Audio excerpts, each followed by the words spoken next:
The Late Night Alternative with Iain Lee on Talk Radio. We have ways of making you talk.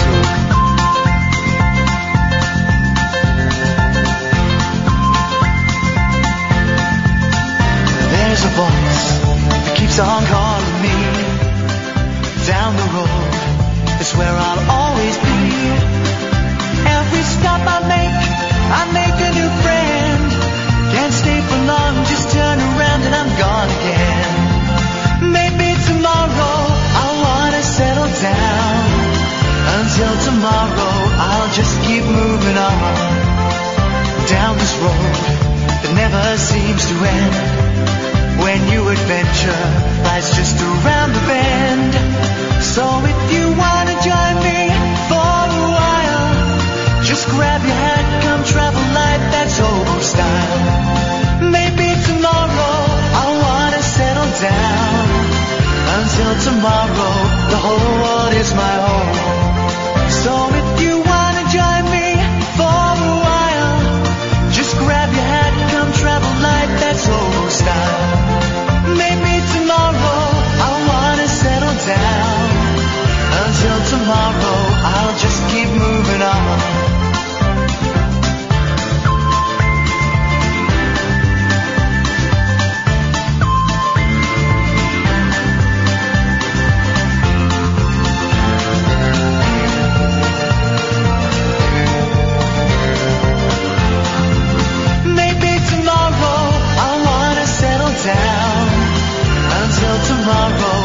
Just keep moving on.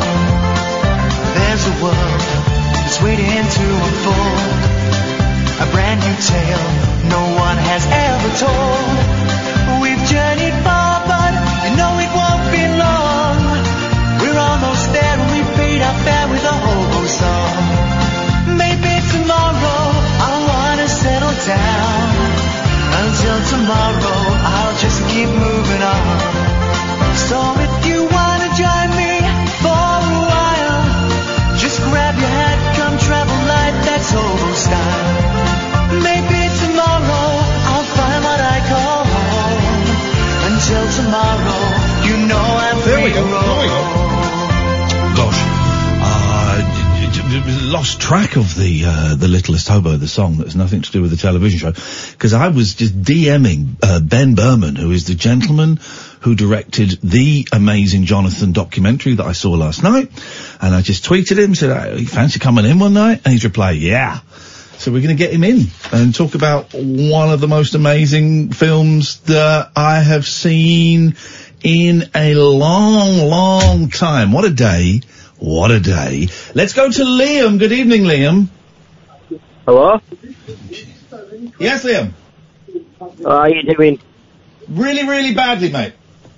I know I read your Twitter feeds about your cat. Yeah. I'm sorry about that. Thank you. What can we do for you tonight, Liam? Well, nothing really. I just wanted to offer my condolences to you. I don't want to go too much into it because I know it's an emotional time, but I want to make condolences to you. Thanks very much, man. I appreciate that. No worries. I know how it feels. Because when you've had them for that long, 20-something years, you treat them like your own child, don't you? Yeah. Oh, she was my little girl. But I can't talk about it because it'll make me cry. All right, no. But you're a very nice man. Thank you, Liam. No worries. I'll give you a phone back another time. Nice one, mate. Yeah. Thank you. What a nice guy. And here's the thing. Cynical old me was waiting for the gag, and it was just a nice guy. What a day. I don't want to talk about it because I'll cry. Well, I don't want to cry. But suffice to say, worst day in a long, long time. It made even worse. So the builders have come round today to put in a new bathroom. Okay, that's fine. They were like, I've been up since 7:30. And then they left, and then I was leaving to come to work, and I went in the kitchen. I went, there's a bit of water on oh no, the kitchen's flooded to the point where I opened drawers, and there's like an inch of water in the drawers. Water has somehow, I don't know exactly how, the bathroom's above it, water has poured through a cupboard, ruining that food cupboard, and just gone all over the cooker, all over the floor, and filled the drawers with water. And I looked at it, and I got a mop out, and I just went, Ah, man, I'll do it tomorrow. That is tomorrow, is cleaning my goddamn kitchen and just trying to dry everything. What a world. What a time to be alive. The late night alternative, Catherine Boyle, is there. Hello. I am Iain Lee. You can give us a call about absolutely anything you want. 0344 499 1000 is the phone number. I have one straight question for you, and then we can fanny about a bit. Are you genuinely going to miss Andrew York or Andrew Windsor, whatever his name is? He's not Prince Andrew anymore. He's just Andrew. He's just a bloke now that he's stepped back. Has he? No, I thought he's just not going to be doing engagements anymore. Yeah. But that means to me he's just a bloke now. If he can't open a co-op or, go to the spinal unit, without getting flack, he's just a bloke. It's just a bloke now. He's just a thumb. Andrew, what's his last name? Windsor, York? York, yeah. Andrew York. Is anyone gonna, trust me, I told you when Prince Harry married Meghan Markle, the beginning of the end of the royal family was upon us. And this is it. It's being dismantled in front of our very eyes. I don't think this is one thing you can't blame on Meghan. Yep. No, you can't, but it's just, the knives are out, and, now,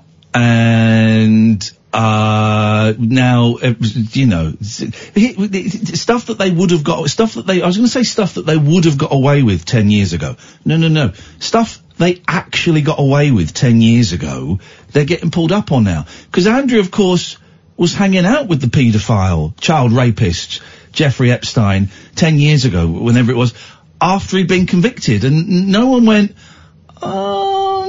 what's going on? No one said anything. We're like, okay, yeah, sure, fine. So stuff that he got away with 10 years ago, he's now not getting away with. He's done. He's over. He's also cancelled. being pulled up for things he said in meetings years ago. Is now coming to light. Yeah, so he's cancelled.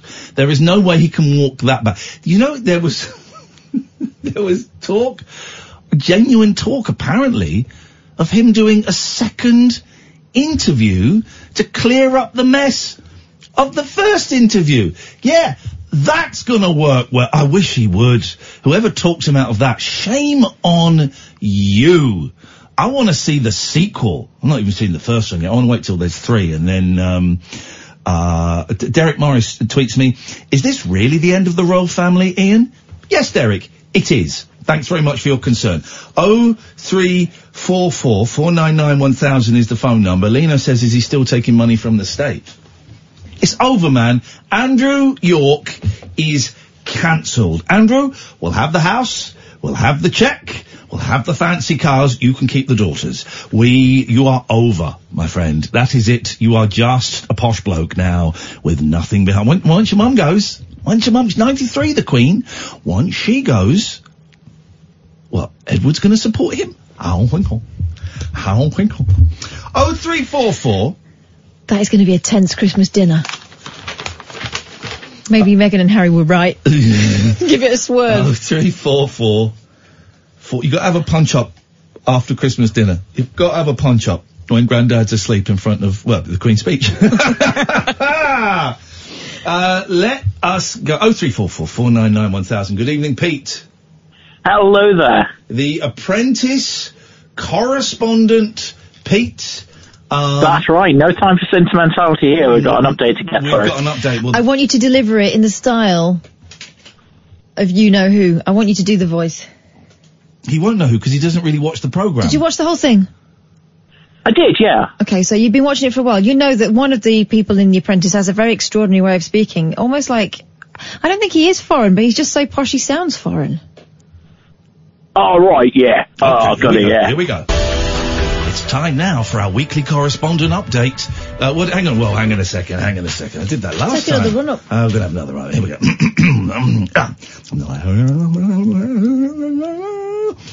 It's time now for our weekly Apprentice correspondent update with our Apprentice correspondent, Pete. That's Pete. Right, bosh. on this week's No! So posh. He sounds foreign. How could it be right bosh? She means... he doesn't really pay attention. She means Ryan Mark. Patario, right. I'll be Piem. Okay, right, here we go. It's time now for our weekly apprentice correspondent update with our apprentice correspondent. Pete. There we go. Okay, we're fine. Go. Right, yes, so hello. So this week they were doing some nonsense on a train. And, some nonsense on a train? Nonsense. This is the trouble with the accent. Golly gosh. Okay, yes, carry on. And yes, we lost the first of the big hitters this week, although I'm not going to tell you who. But that's not what I want to talk about, because I want to talk about next week's task, because it looks like a load of I'm really angry watching the... Can I just ask you, Pete, could you stop saying nonce? Please, mate, I'm begging you. Sorry. Okay, you're okay. I know it's tough times, and it's on everyone's lips at the moment, as a phrase. But okay, so next week's, we didn't stick around for the very, very end. So what is next week's task? Okay, so next week, I'll read it out from the website, actually. This week, the candidates will need a good eye for business. Hang on. Is it this week or next week? He's reading it from the... I'm reading it from the they shouldn't put temporal references in, because I used to do that job, but there we go. Well, maybe you could change it, because you have a brain. And because you apparently used to do that job. I don't think this guy's ever worked. I've seen his Twitter feed. Yes? Go. Ouch. That was below the belt, but I am in mourning. Well, I've seen your Twitter feed, so... Anyway, So next week, the candidates will need a good eye for business and an even better ear, as they are challenged to become music managers. Oh, God, no.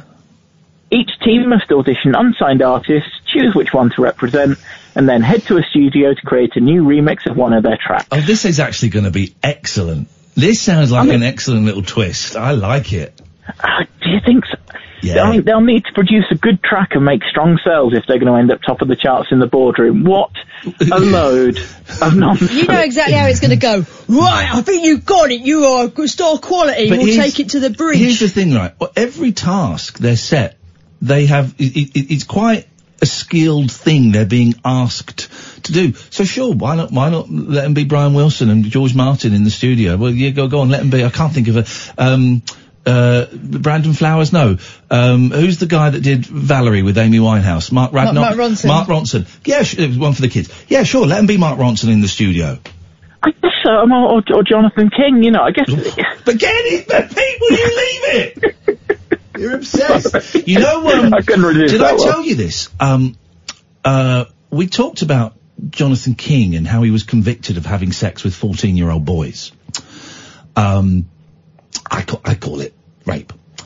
Yeah. Because you can't give consent at that age. And we talked about it on air, on this show, 3 or 4 years ago. And you're right, mate. You let better out than in. And I'm sorry, I forgot I was on the radio. And Jonathan King wrote me a letter. Oh, really? Yeah, he wrote me a letter here. We may have read it out. I've got it somewhere. I found it when I was moving. I don't know where it would be now. And it basically said that he used to have a show on Talk Radio, the old Talk Radio, that he'd been following my career, and that he wasn't convicted of rape. It was a very subtle nuance that I wasn't convicted of rape. It was something else, and some blah blah blah blah blah. And here's the thing, Pete, right? It was on headed paper, it was typed and it was signed and all this. Even on the letter, he was very, very, very charming. Like, proper... Yeah. I mean, charming, and... I nearly said something really flippant there, and I don't mean to. I'm going to say what I'm going to say what I was going to say, but I realise it sounds really insensitive. Reading that letter, I could partly see how he could get away with molesting so many young boys for so long. Because if that's the charm I got from that letter, go on. It's the same thing with, I'm fairly sure I'm legally able to say, it's Max Clifford. Yep. Oh, he's dead now. But yes, go on. Oh, of course he is, yeah. So, yeah, I mean, you know, he was apparently incredibly charming in real life. I interviewed Max Clifford on the 11 o'clock show, and I found him really, really creepy. Really? I found him really creepy. He made jokes that he had dirt on me. And this is like early on, but you still... That was kind of his shtick all round, wasn't it? I mean, he did the same thing with his lot. I found him thoroughly dark. Very, very dark vibe off of him. And the King letter, I found it very charming. Now, obviously what King did was horrendous and was awful, but I get it. And also as here you go, I've just made a connection. Pete, you want to bail out this conversation any time, because it's about to turn into a therapy session. As someone I'll stay. Okay. As someone who at 14 and 15 was involved in sexual encounters with men of King's age, maybe that's what that charm was. Maybe here's the thing, maybe he picked up on my vulnerability. Because I saw that letter as slightly threatening. Oh, really? A polite correction, just so you know I'm listening. Well, there you go then. There you go. It's, what they call, if only we had the Doctor Who correspondent on. I want to know what that paper is the Doctor Who shows people, and it says whatever they want it to say. I don't know, we'll have to ask him. Stephen, if you're listening, tell us about the psychic paper. Okay, Stephen, if you know the answer to what do you call psychic paper in the Doctor Who show, for kids, then please call us now. Maybe that letter was written on psychic paper then. I saw what I wanted to see. You saw... One of us saw... We both saw the truth. It's Rashomon. We both saw the truth. Are we done, Pete? Yeah, I just think they need to set the next series in Kidzania. Just cut out the middleman. Kidzania! That was... The Apprentice in Kidzania correspondent update with Pete. Kidzania. Those Kidzania dollars are worth a fortune right now. 03444991000. This is Talk Radio. Take a trip into the alternate reality of late night radio. I think I'm in something like the Matrix, and so are you. The Late Night Alternative. Hello. With Iain Lee. Is there anybody out there? On Talk Radio. Hello. 03444991000. Is anybody actually going to miss Prince Andrew York? See, I can imagine people missing Prince Charles. I can imagine people missing the two boys. Mm-hmm. No one misses Edward.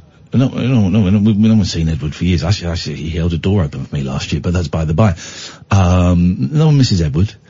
Not concierge job. Yes. And no one's going to... Do you remember when Edward was like an actor and a theatre director? Briefly, and yes. Stuff, yeah. Wasn't he in the Marines for 2 minutes? I think so, yeah. No one's going to miss Andrew. There can't be any Andrew fans out there. I mean, the press have always had it in for him a bit. Was Air Miles Andy, wasn't it? Well, because he's the spare, isn't he? Yeah. And because he was a shagger. You know, not to reference necessarily to what has been going on with Epstein, but he was famously a shagger with beautiful young women on his arm all the time. It was a playboy, and that was kind of a characteristic that was flagged up a lot. Randy Andy, when I was a kid. Do you remember when he got married? My school in Manchester, we did our concert that year for the parents was a recreation of the royal wedding. What? Yeah. Would you curtsy for Andrew York? In what scenario? You meet him. In what scenario? An opening of a spinal unit. Well, yeah, I do it for... You curtsy just for a bloke? Well, actually, I wonder what he was doing there today, wouldn't I? Why no, but if he was doing a thing... This is a very No, but if it's a protocol thing, I would do it, because you're not curtsying to him, you're curtsying to the idea of it, aren't you? Wow, while you're down there... Jeez, you make me want to... It was a trick question, was it? No, it wasn't a trick question. Well, then just take my answer. You take Andrew. You've shown yourself up for what you are, a sycophant. No, I'm a subject of Her Majesty. Oh my God. And they are better. Oh my God. Than us. The royal babies are better than us. We know that. We know that Corgis? George, the corgis are better than some of us. We know that. I wouldn't bow for Andrew. I might give him a fist bump. And that'll be it. Not a chest bump. That's too friendly. Oh, you get dibs and dabs. I wouldn't bow. See, I think I'd get on with the princes, the boys. I think I'd get on with them. We talk about PlayStation and stuff. Mm-hmm. We'd have a wicked time. I think we'd have a wicked time. Me and Harry smoked, he smoked a bit of ganja back in the day. We'd have a wicked time, right? So I'd get on with the boys. Yeah. So I'm not bowing to them. Yep. Wouldn't bow to Charles. Yep. Shake his hand. I'd shake his hand. Future king there. Prince of Wales. Yeah, shake his hand. Yeah, shake his hand. You've got to give him a little bob. Go on. No, I'm not going to give him a bob.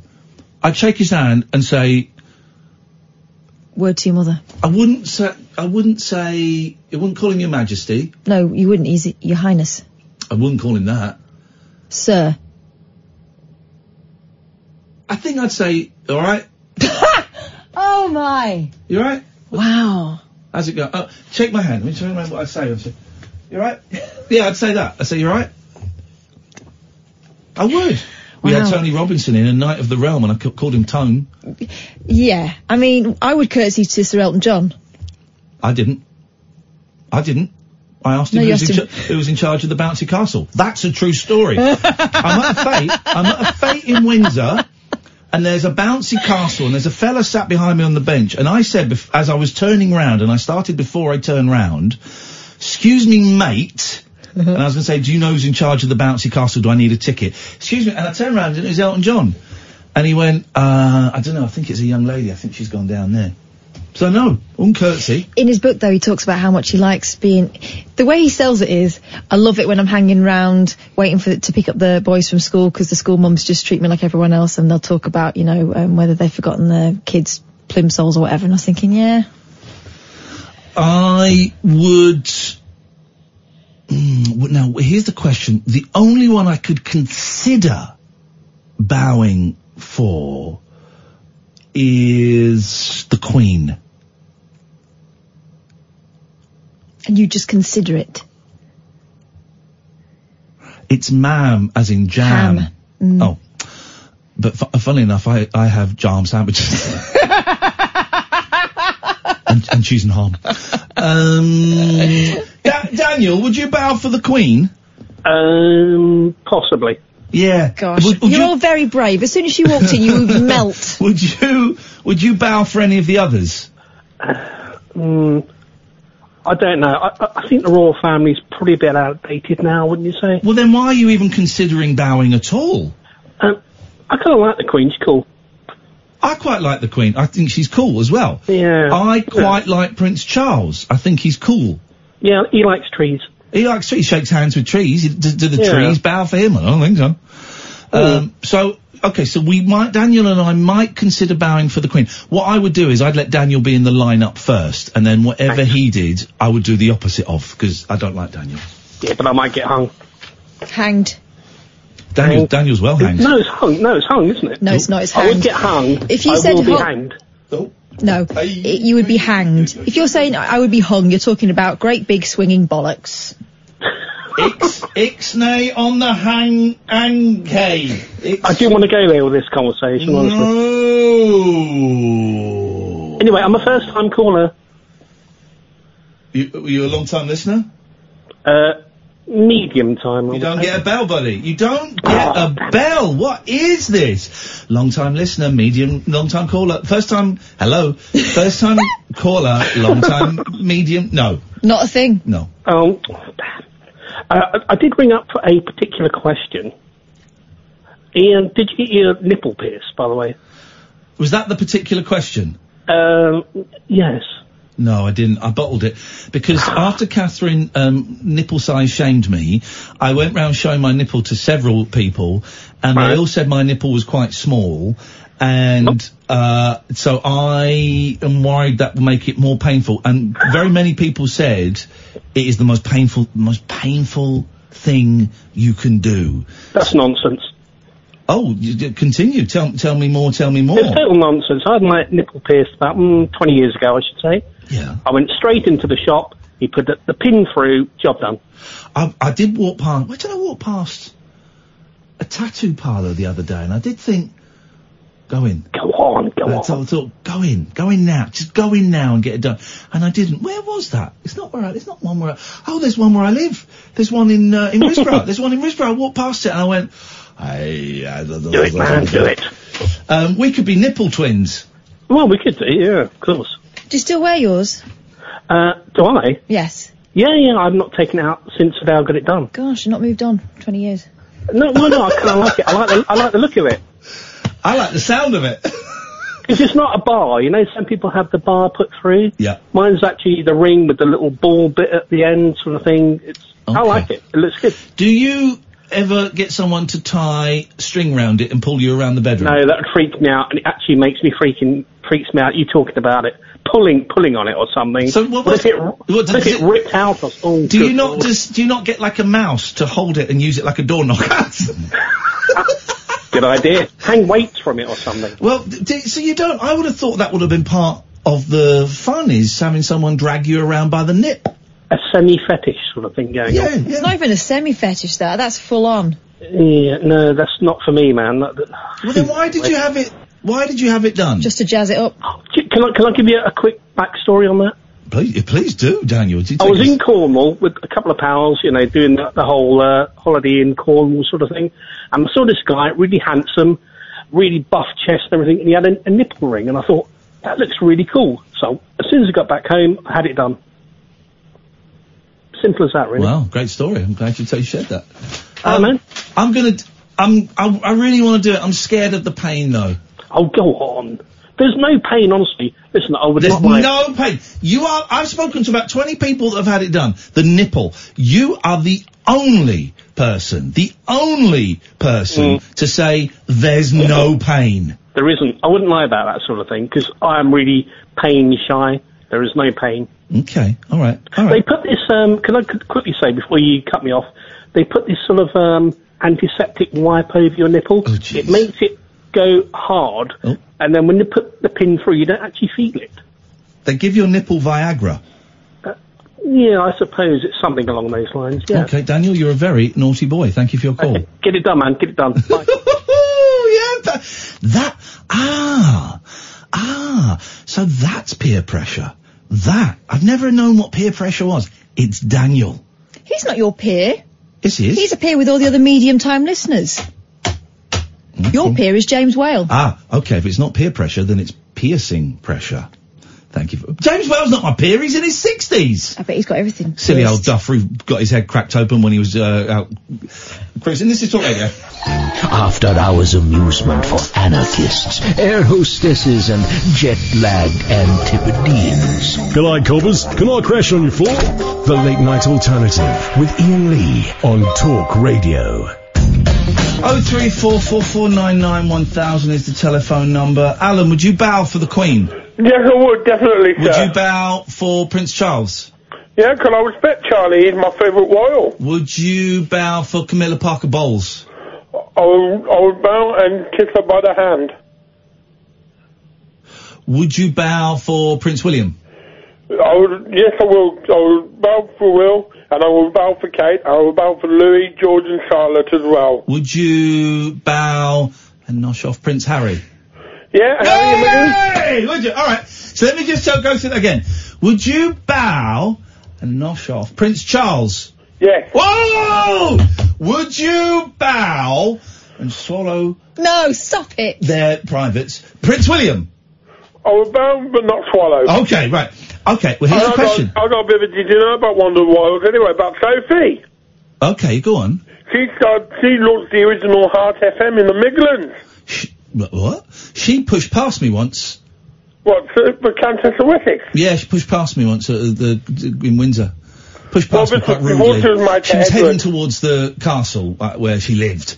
So, it's like trying to get home, but she pushed past me. Would you bow for Andrew York? I'll give him a high five. Gosh. Wow. Gosh, that's almost as if you're condoning his horrendous behaviour. Well, this was before it all started when he made Fergie. It's all started when he made Fergie, of course. Remember when Fergie wet herself live at the royal wedding? I was 60 years old, so I'm probably too young to remember that. When I think of Fergie, I think of the famous hairdryer treatment. Okay. That's Alex Ferguson, calf. Flying boots. Fergie got sucked off in a bath in her toes. She was into shrimping, wasn't she? It was in the front page of The Sun, which is 50 years old this year. Hang on a minute. Who was the Texan billionaire that sucked off Fergie's toes? That wasn't Epstein, was he? He wasn't Texan, was it? No. I've been out called the divorce between Andrew and Fergie, didn't it? I think there might have been an inkling before. By then already, yeah. John Bryan.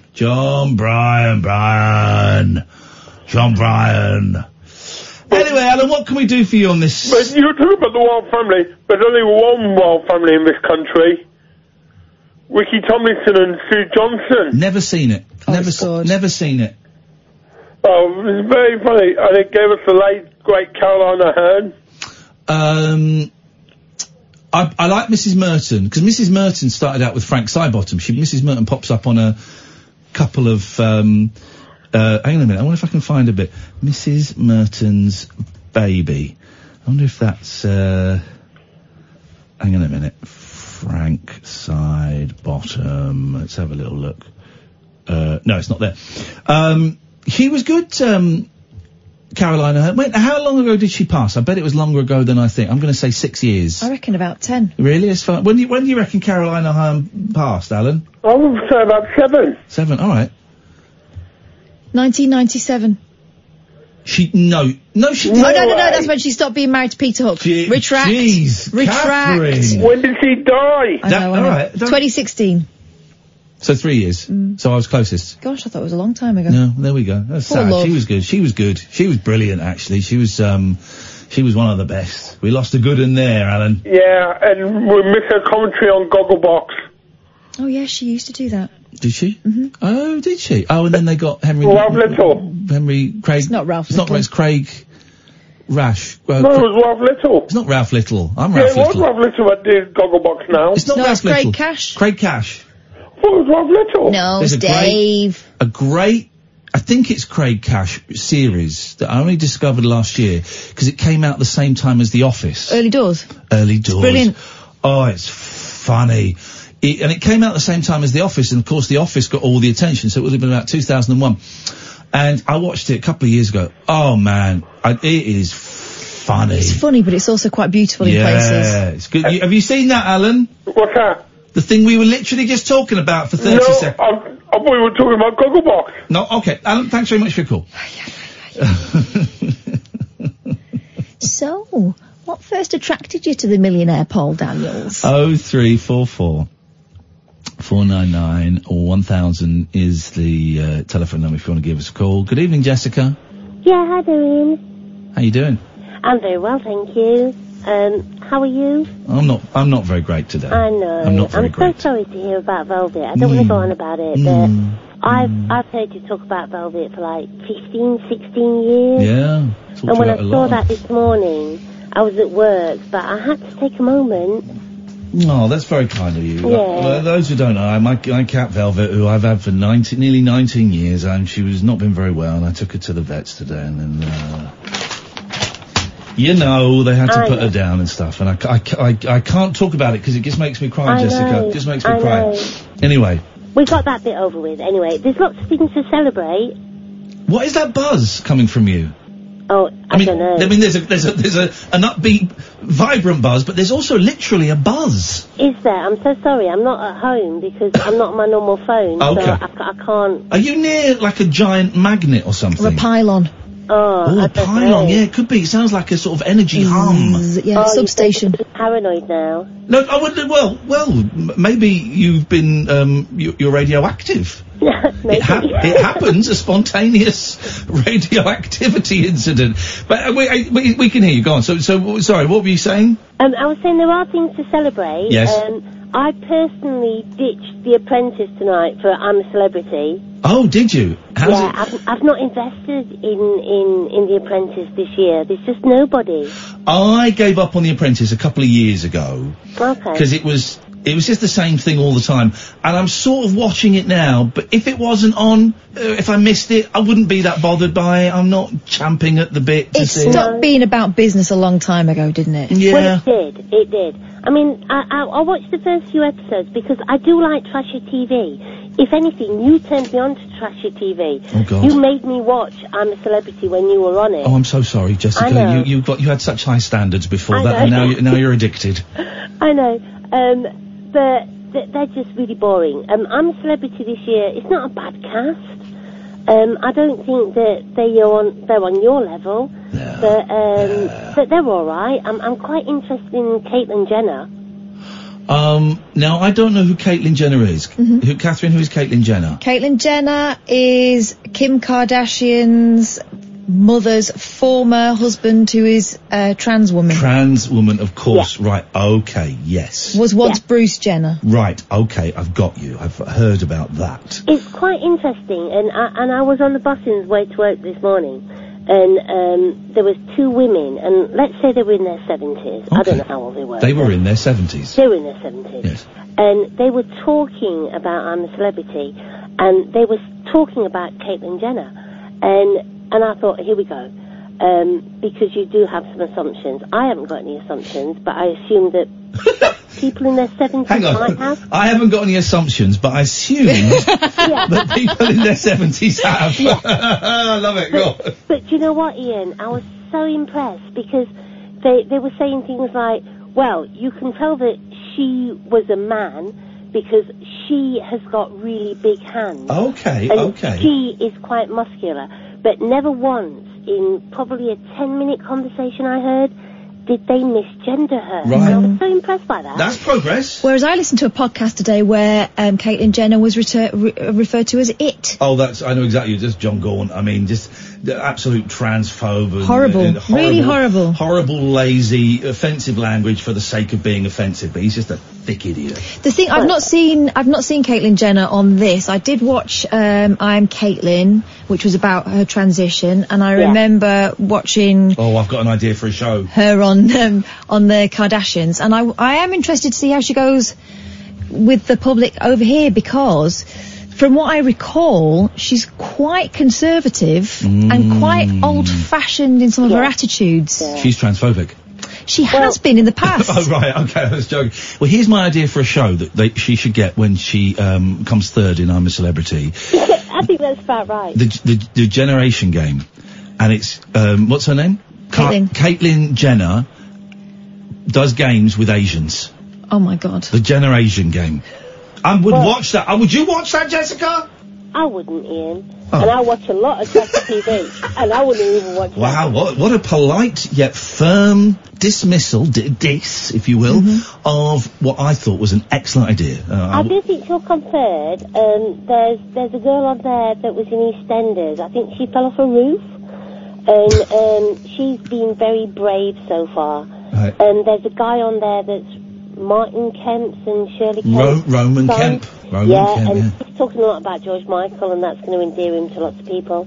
Yeah. But what I think is quite interesting about Caitlyn Jenner is that she's 70 years old. Wow. And she's really kind of quite gutsy. And I suppose to go on that kind of program and be yourself when it must be quite hard to be yourself in that kind of scenario is quite impressive. But she's had like 10 years of doing it with Keeping Up with the Kardashians. Yeah, but Catherine, when she was on Keeping Up with the Kardashians, imagine keeping that secret. Keeping the secret with the Kardashians. I think it's easier when your wife and her best mate are in charge of the programme. Yeah, I think so. I think to probably have been on that show and have had the biggest kind of story on that show and never revealed it must have been gutting for the production company. But they knew. Well, who knows? His wife knew. Well, Bruce Jenner's wife knew that there was something wrong with the marriage, and she knew that he was dressing. Yeah. Jessica, go and be deradiated and try and get rid of that buzz if you can. I will do. I'll try and call from my home. Nice to talk to you, and thanks for your kind words. Okay, bye-bye. Thank you. I've just been distracted because people are liking a tweet that I posted. I'll talk about my cat later, but I don't want to talk about it now because it makes me upset. And people have kind of liking this tweet, and I've just seen that my tweet has been liked by someone who's called Small Titty Goth. Gosh. A small titty goth. Does that mean they're small and they're titty, or does it mean they have small breasts? Let me look at the media and I'll get back to you after this. Experience the unconventional. Hello? The unpredictable. Don't you think that's a bit weird? And the completely unorthodox. It was my birthday. With rule-free Iain Lee. I was just trying to generate a bit of content. The Late Night Alternative with Iain Lee. Hate alarm clocks, hate going to work. On Talk Radio. 0344 499 1000. Would you bow to any of the royals? My question. Rainbow George, who doesn't call us anymore. I think I told him not to. But he emails us all the time, doesn't he? Yeah. He's just got an email and sent me an email, and the email says, a winning lyric? Question mark? Oh, I didn't get that. You're not getting some of them, are you? Iain at iainlee.com if you want to email me and Catherine, and normally they go to both of us. I think if I open them quickly, you don't get them. So I'll take my time in opening them. And this is the this is the lyric that George has sent in, and we'll decide if it's a winning lyric. Listen to your thoughts. Understand... Sorry, it's very emotional. Big day. Listen to your thoughts. Understand the noughts and the 1, 2, 3s that transform this world into a place to please. The spirit of spirits, the soul of souls, the one who has set the goal of goals. A world of wonders for one and all to share, with peace and harmony happily existing everywhere. The answer to your question, posited as the subject of the email, the answer is no. It is not a winning lyric. If you want to know. 0344 499 1000. What you got, Boyley?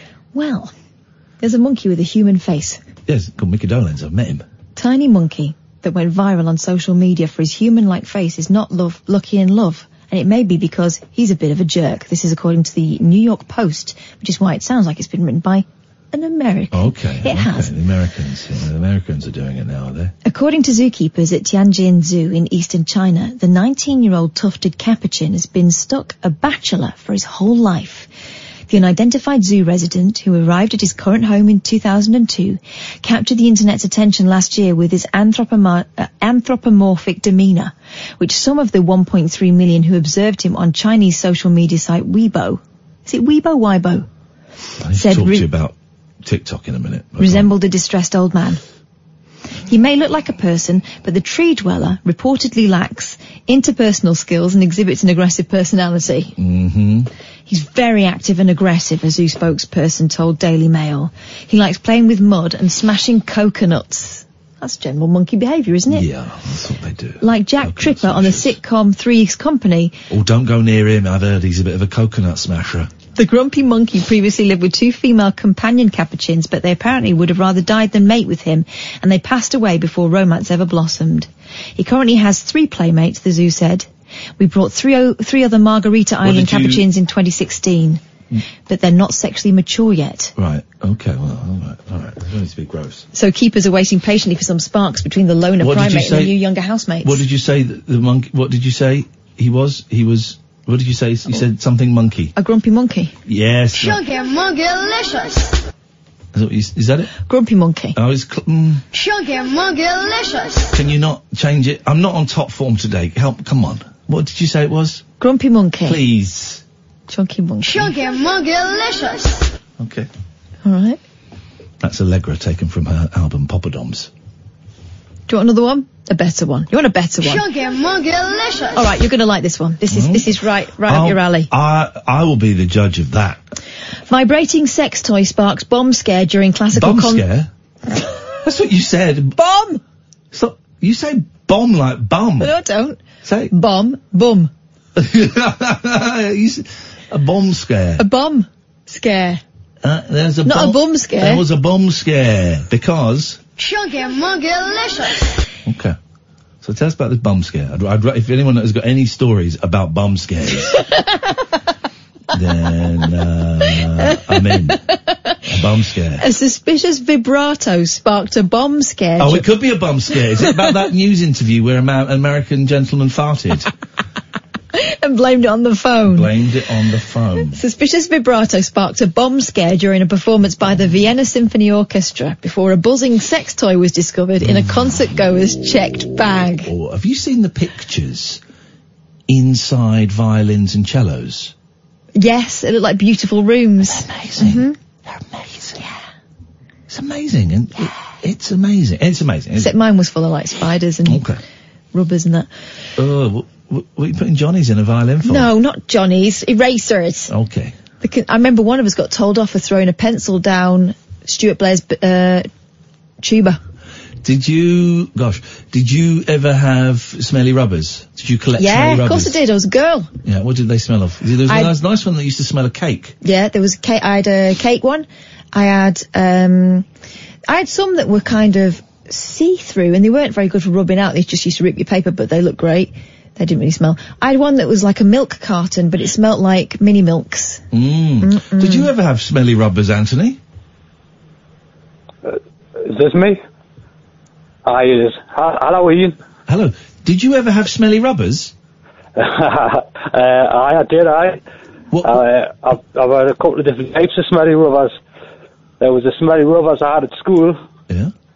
The ones that look like burgers and that, and then obviously babies. Burgers. Smelly rubbers. Okay. And rubbers of flavours. Basically, Ian, I was just wanting to ring up, right? Because I was listening last night, and I was too angry to ring up, right? Yeah. You are brilliant, man. You do such a brilliant job, man. You're class, and I hope these divvies don't ruin it.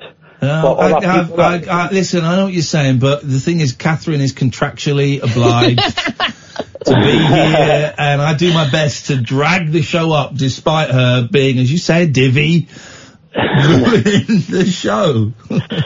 Oh man, I've got a proper nervous, really. Don't be nervous. It's just the three of us having a chat, man. I've got total butterflies, like, you know. It's weird, isn't it, phoning up a radio station? It is. I am aware that there's like loads of people ringing, like listening to us now, and I can assure you, there's literally not. I've seen the figures.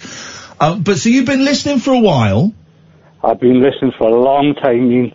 Long time. How long? Just since you were on Talk Radio, I've been listening. Beautiful. I didn't even know you had I'm proper nervous.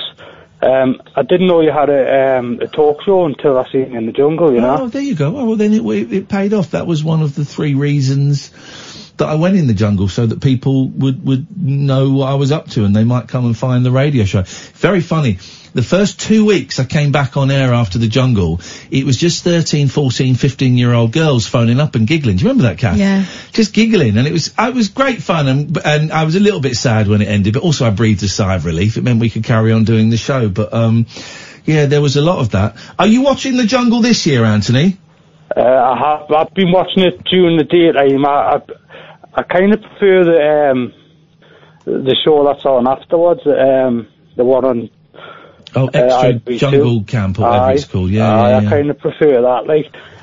But after like a few days, I get into it a bit more once I get to know the people. It takes a while, doesn't it, for it to kind of kick in and get up to speed. I didn't watch it last year. I don't think I'm going to watch it this year. It feels very peculiar, and also the Extra Camp. I should be hosting that. You know what I'm saying? But you know, I should be hosting. I should certainly be a guest on it. They won't even have me as a guest. Do you know when you were off last week? I had a feeling that you were actually sneaking off over there. Yeah. But, well, last time when I went to the jungle, I wasn't out going off to Wales to write a book. Yeah. That was it. That was. I lied to everyone. Yeah, it was good. It was good. That. So what? So you've got a book coming out, right? No, I haven't. Well, that's when I was going to Australia to do the jungle. That's what he said. Even my boss didn't know I was going. My boss's boss knew I was going, but my boss didn't know I was going because we couldn't trust him. That was the excuse for going there. That was the excuse. Because you're not allowed to tell anyone. No, you're not. The newsreader cornered me one afternoon near the coffee machine. Yeah. She went, he's gone to I'm a Celebrity, hasn't he? I went, don't be daft, he's writing a book in Wales. And when it all came out, she called me a terrible name. Yeah.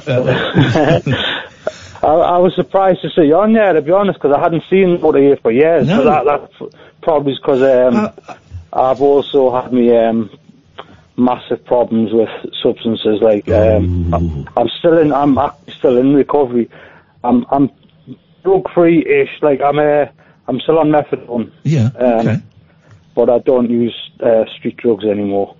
Brilliant. But it's That's hard. great. It is hard. It is hard. I never went the methadone. Well, you were using heroin before, yeah? I am crack. I'm not saying that to embarrass you or shame you, but just some people won't know that methadone is a drug that is prescribed to get you off of heroin, and I know loads of people that did that still do that. And I'm really grateful that I didn't have to go through that, because I've heard that methadone withdrawal is really tough, man. It's a tough one. I've been to residential rehab twice. Yeah. To get off the methadone, and I've ended up back on it. Honestly, you know, I've been on methadone since 2004. Oh man. It's called a maintenance script. It's the stupidest thing ever. Yeah. It really is. I mean, and I didn't get encouraged to detox. They just keep giving you your script, and you keep getting your methadone. And it's a stupid thing, maintenance script, like it really is. But at the same time, it saved me life, like, you know what I mean? But, well, there's lots of people you could talk to. You could go to the meetings. You could speak to your GP. There are specialist drug places that would be able to advise you, you know, about coming off methadone and stuff and being clean. If you want to do it, I know it's difficult. I'm not in any way downplaying how difficult it is, but if you want to do it, there are ways to do it, man. I think I need to go back to residential. To be fair. All right. Maybe look into that. I mean, I'm still a bit like starstruck, yeah. Come on, get out of town. It's only me. Honestly, I think Anthony, I'm gonna have to cut you off now because I've got to go to the news. But I've really enjoyed this call. I hope you give us a call again. I'm gonna I've brought the ice here, like, nice one. You're a class, keep it up, like, you know what I mean? Thank you, Anthony. Nice to talk to you. What a nice guy. And methadone is a tough old thing to come off. 0344 499 1000. This is Talk Radio. The Late Night Alternative with Iain Lee on Talk Radio. We have ways of making you talk. Every man has his techniques, and they're all different.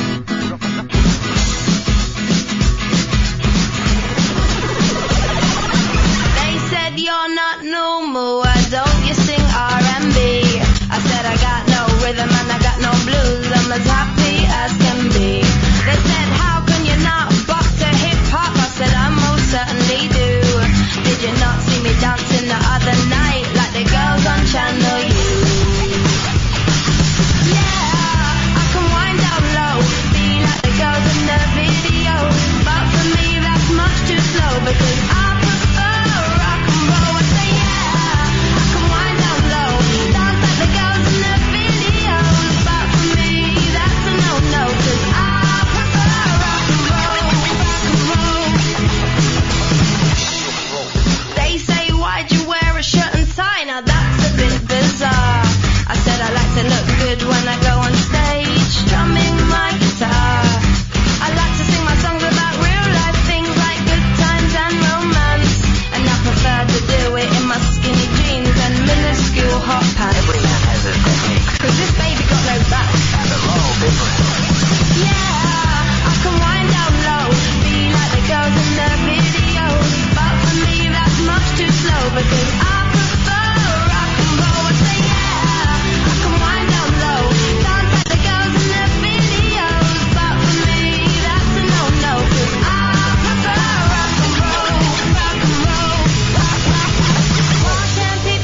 word nonce is trending. It was number 1 earlier. It's down.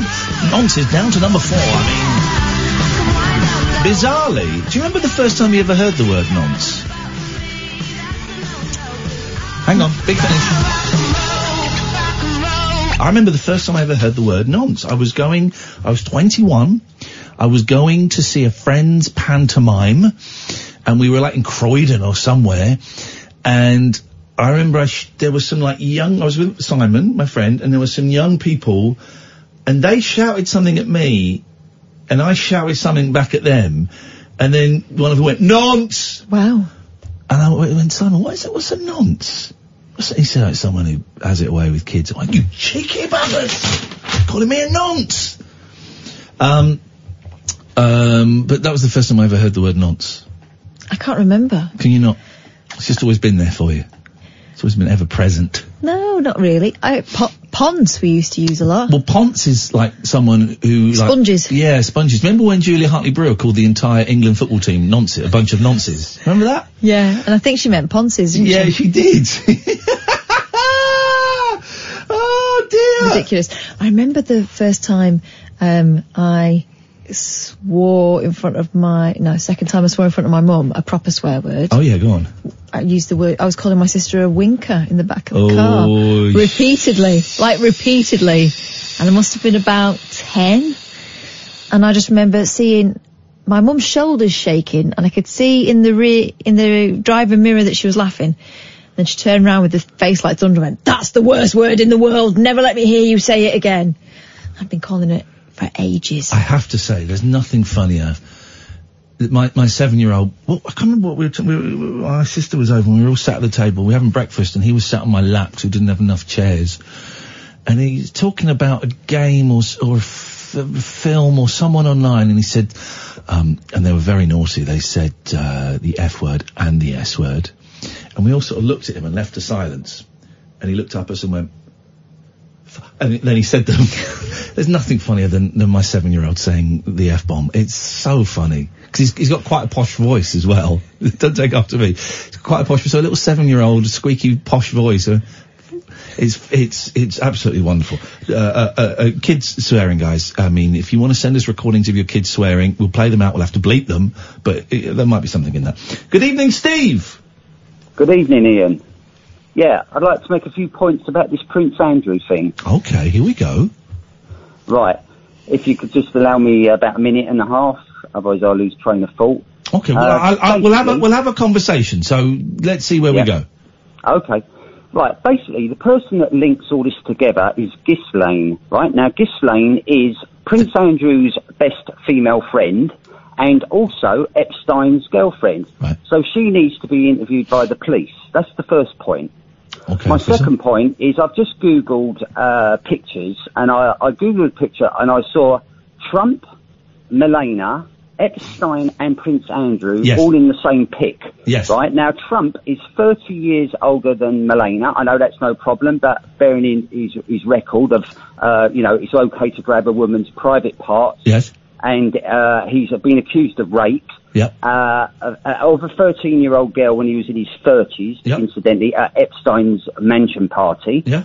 And I've seen the harrowing video of the woman talking, a now woman talking, which they've taken off, funny enough, a lot of the channels. So that's that I've seen that picture as well. It's a very famous picture, yeah. Yeah. So they're all linked together, basically, aren't they? Well, quite possibly. I mean, quite possibly, yes. Let's be honest. Trump's a womanizer. Look what he says. Compare his morals with Obama's. Trump's attitude towards women is atrocious. He has admitted sexual assault, and there are a significant number of women who say that they were raped by him.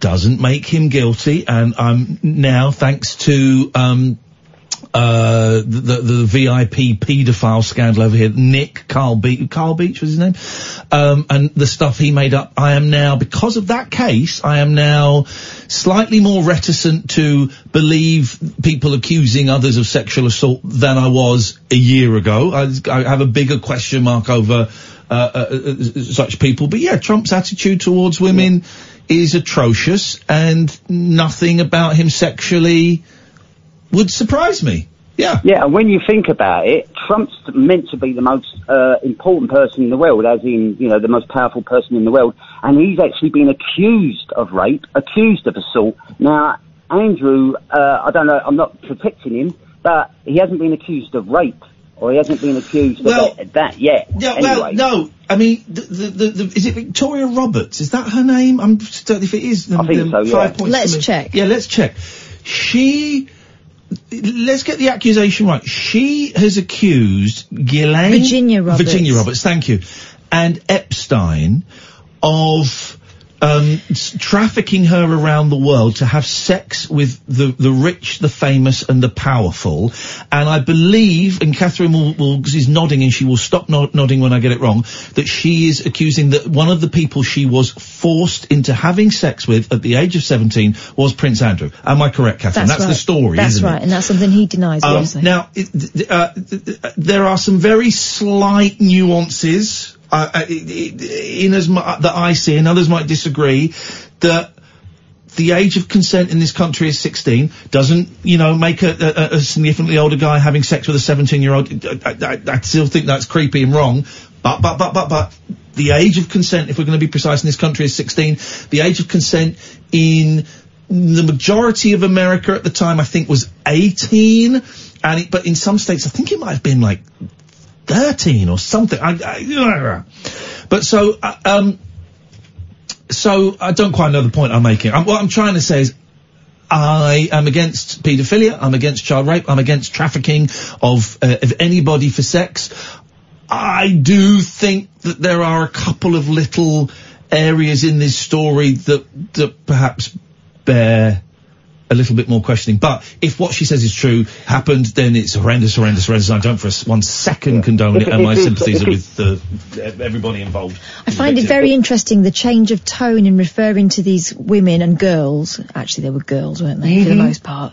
Yes. Is that now they're being referred to by a lot of the tabloids as sex slaves, rather than teenage sex workers. To me, a sex slave is when you and your missus go, right, this weekend, you are mine, I'm tying you up. That's a sex slave, right? Two consenting adults going for a little bit of the old BDSM. 13, 14, 15, 16-year-old children are not sex slaves, they are rape victims. Could I just make another point? Of course you can, Steve. Yeah, if it's illegal, it's wrong, right? But there are girls, let's be honest about the Rod Stewarts of this world and all the people in the 70s. You think how many, they used to call them groupies, didn't they? Let's just hang on a minute. Let's just park Rod Stewart to one side. Rod Stewart's not involved in this story. I'm sure Rod Stewart has led a thoroughly decent life. So let's just park Rod Stewart. Let's put him in the attic with the train set, the model railway, and leave Rod Stewart out of this. But yes, rock stars would have had groupies, and I'm sure a lot of those groupies were 14, 15-year-old girls. Yeah, I'm sure. Yeah, that's what I'm saying. So this is going to go on and on. But I believe this is you'll call me a conspiracist, but I think this is a thing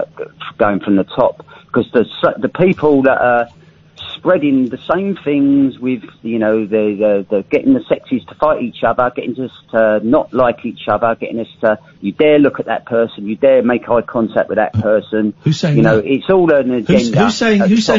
Who's saying, don't look at that, don't make eye contact with that person? Well, that's how it's almost getting. That's what I'm saying, isn't it? You're talking about Me Too? Are you talking about Me Too? I'm talking about the sort of people that would have set that Me Too movement up, and it's not the women like you think. It's all right. Hang on. Okay, because I was so going along with you. Until you started spouting that bollocks. Who set up Me Too then? The same people that set up Black Lives Matter, the same people that set up the right wing, the same. Why are all these psychops going on in America? Trump supporters. You say the same people set up Black Lives Matter and Me Too. Who are they? The people at the top of the pyramid. The people that we're not allowed to mention. Well, mention them. The Jews. Is that what you're saying? the Zion. There's a lot of difference. The Zion. Okay. Can I just say, Steve, thanks very much for your call. I see. Right, he really did mean the Jews. Okay.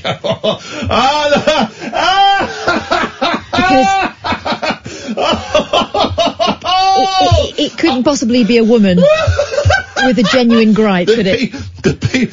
From now on, I'm going to refer to Jewish people as the people we're not allowed to mention. Do you know what? I was really going with him. And I was thinking, well, you know, when you've got President Trump, who has admitted to a sexual assault, and you know, you've got Prince Andrew, you've got Epstein, okay, yes, maybe this whole, you know, paedophilia thing is coming from the top. But he meant higher than that. He meant the people that cannot be mentioned, the Jews. Incredible. Wow. Steve, man, I was so with you, brother. I was so with you until it became an anti-Semitic, awful conspiracy rant.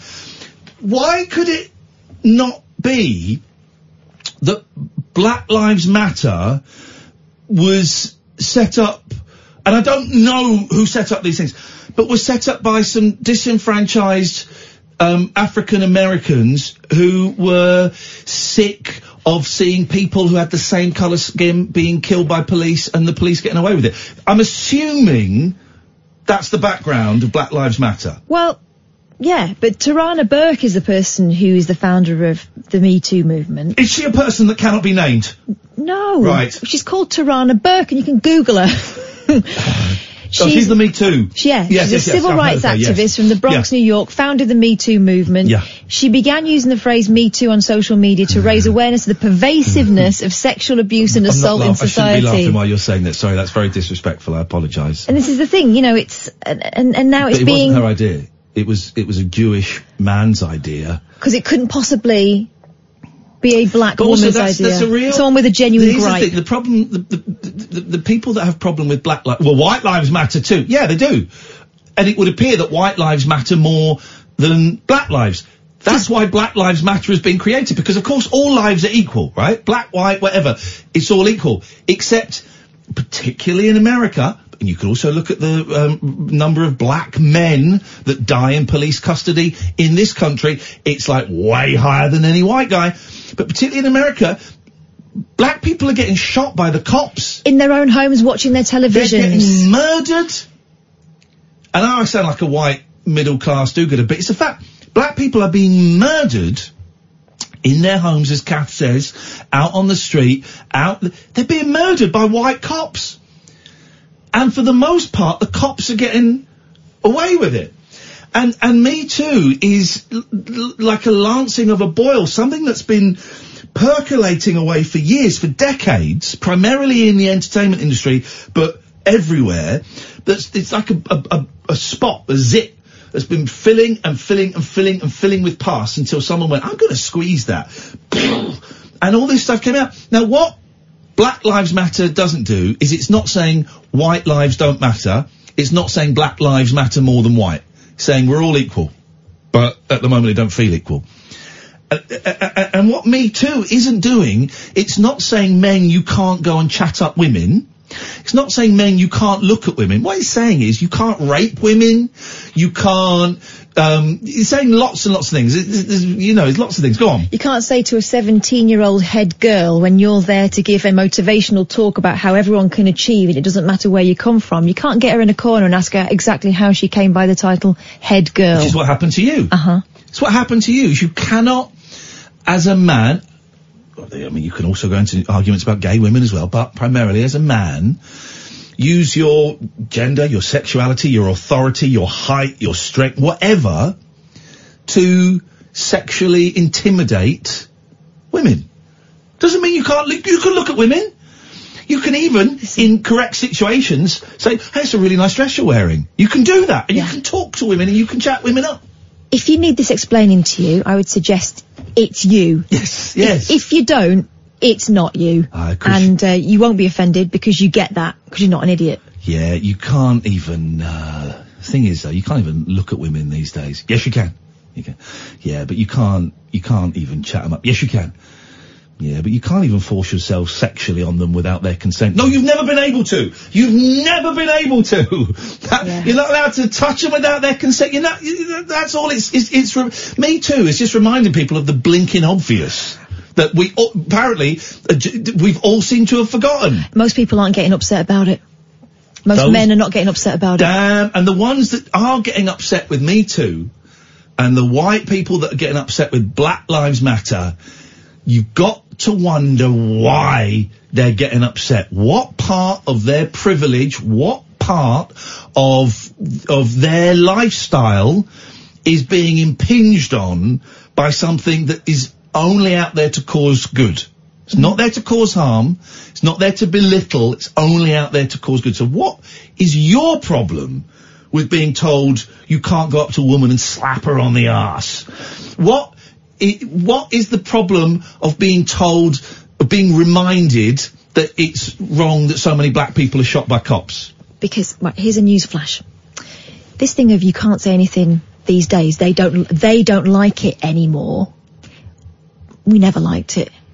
We never liked it. And now women are saying so. And that shouldn't be problematic for you. Shouldn't be, unless you like going up to women and grabbing them up by the titties. Yeah. When you're not, you know. If you wouldn't like someone to do it to your mum, your daughter or your wife, don't do it to someone else. Steve, I was with you until the people that cannot be mentioned. Wow. Darren, stay there. That's the laugh I needed today. Thank you, Steve. 0344 499 1000. This is Talk Radio. Dead of Night Discourse for disco queens. I'm related to Jed Wood and Dolly Parton. Dairy farmers and distant fathers. Yeah, well. The Late Night Alternative with Iain Lee. Doing lots of things that we don't know about, we can't control. On Talk Radio. Yes, great. 0344 499 1000. Can I just say, I have a real troubled relationship with Twitter. It's mainly a-holes on there, and I blocked a guy yesterday, a guy called Seth, who I muted 6 months ago for just treading that line a little bit too firmly on one side of being an a-hole, being rude. And then I blocked him last night. Him. I say him. Him in inverted commas. Really thoroughly unpleasant person. I should have blocked him a long time ago.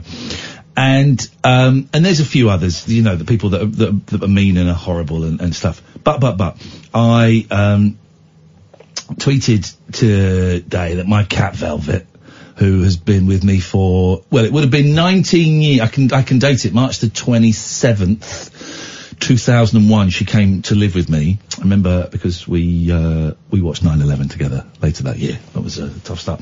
But, she came, she was 2 years old, and she came on March the 27th, so I've always kind of just said her birthday is March the 27th, I don't know exactly.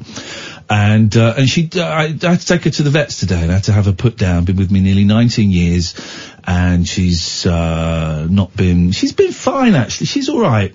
She's just getting on my nerves, so I'd say, come on, I've had enough. She's got really, really thin, and just the last 4 or 5 days, she's not been eating anything. She'll go up to her food, she'll lick it, and then she'll leave it. And it just dawned on me last night, oh my God, she's not shouting at me. She used to shout at me when she was hungry.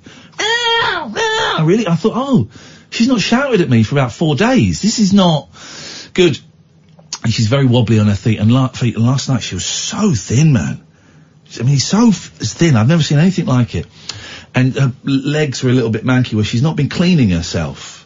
And I thought, oh no, this is not great. And so I had a little chat with her last night, and we agreed that we would go to the vets today.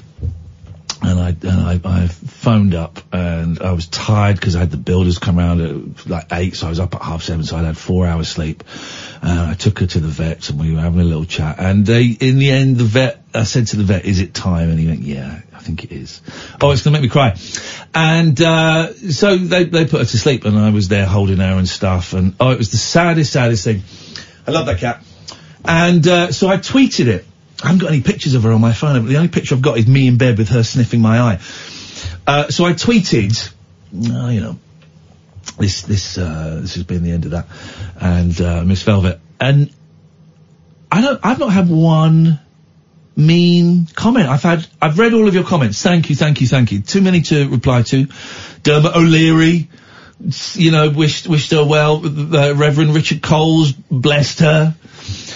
He's been liked several thousand times. I've just had nice comments. Loads of people have lost their pets of about 20 years this week. Loads of people. And just really, really nice comments. And it makes up for all the a-holes, all the dicks. It's just, and I've read all of them, and I sort of have to keep dipping in and out because it just upsets me too much. And I can't.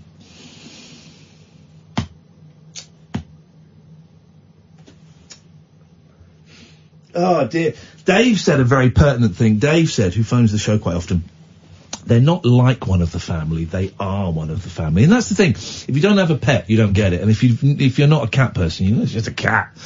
But, Velvet I used to have to keep hiding my, cocaine board because she would be like, she'd see me off my face, she helped me get clean, because I would talk to her about it. After another use up, I'd be there going, Velvet, man, what am I going to do?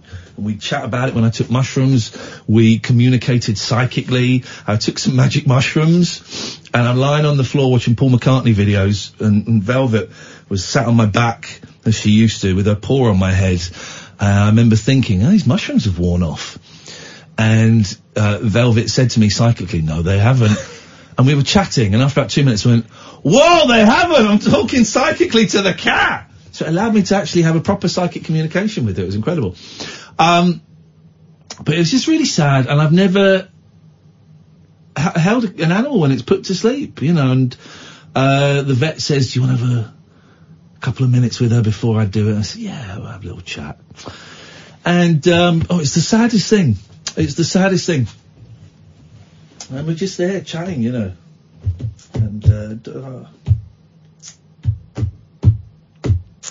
You were so lucky to have each other. And it's horrible. It's horrible. It's horrible. And I didn't get her stuffed. Didn't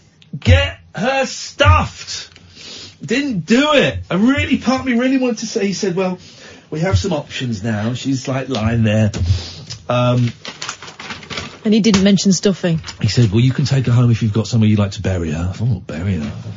Sounds like a lot of work. He said, or we can dispose of the body for you, or we can get her cremated, and we can give you the ashes.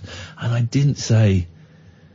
Is there a fourth option? Do you know any taxidermists? Because that's really kind of my thing. So I'm going to get her ashes.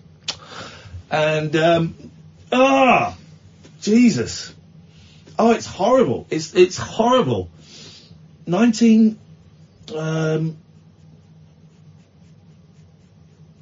years of her. And then I went home, and then the other cats know. Because the babies, who've been ignoring me a bit recently, they've kind of started to get a bit more independent and just go and sit by themselves at the other end of the room, or even in the other end of the house. But I came home, and the babies could see I was upset, and they just came and sat right on my chest, right up by my neck. And you don't think it's because they thought now is the time to finish him? And Patty, this is what Patty sniffed my eye, which is what Velvet used to do. And, it sucks, man. It really sucks. But then someone did a really nice picture that had me in floods of tears.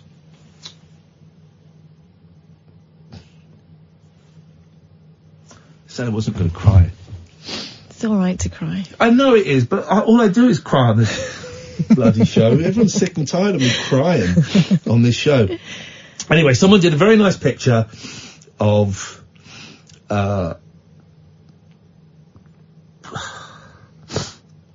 it sounds really silly, of me and Velvet just sat together. Oh. So that's that. That's that. Thank you, Velvet. It was fun. I'm so lucky she chose me. And here's the thing. The reason we got her, me and Tessa, when I was going out with Tessa, I had to email Tessa today and say, just let you know, Velvet died. And she was kind of... She was still alive. We split up 13 years ago. What? But the reason we got her is because she lived in a pub near Old Street in London. I can't remember what the pub was called. It's not there anymore. It's a club, I think, now. And she was one of two cats, hence the name Velvet, and the other cat was called Guinness. And Guinness was a little bit older and a bit bigger. Velvet was always a little bit small. And Guinness would bully Velvet, which was fine, but then the couple were having a baby, and so I got her as a rescue cat. Best 40 quid I've ever spent in my life. And when I went round to get it, the woman was very heavily pregnant, and she was very sad to let her go and stuff. But it dawned on me, that baby that was in her tummy would be 18, is a young man or woman now, you know.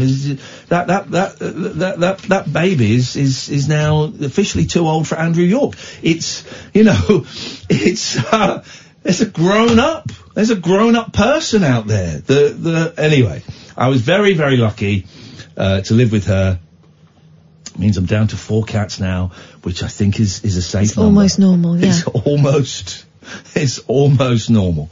So what I'm trying to say is, thank you everyone who sent nice messages, and I had loads of emails and loads of tweets, and I've not really replied to any of them, and I've liked the ones from famous people because I'm shallow. But I read every single one, and you're very, very kind, and it's made up for Twitter being a shithole. Right. We got Darren, we got David, and we've even got Mo. 0344 499 1000, the late night alternative, weeknights from 10 with Iain and Kath. The late night alternative with that man, Iain Lee. There's no strangers here, just friends you haven't stalked on Facebook yet. Have never sent my picture to anyone who didn't request it. The late night alternative with Iain Lee on Talk Radio. Yes.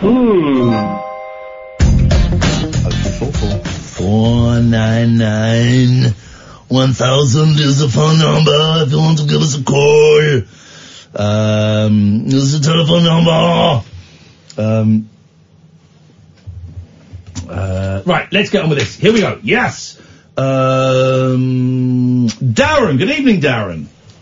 Hi, mate. How you doing? I'm all right, thank you, Darren. What have you got for us tonight? All right. Well, you know, condolences on Velvet to begin with. All right. Thank you, mate. I appreciate that. How do we even follow that?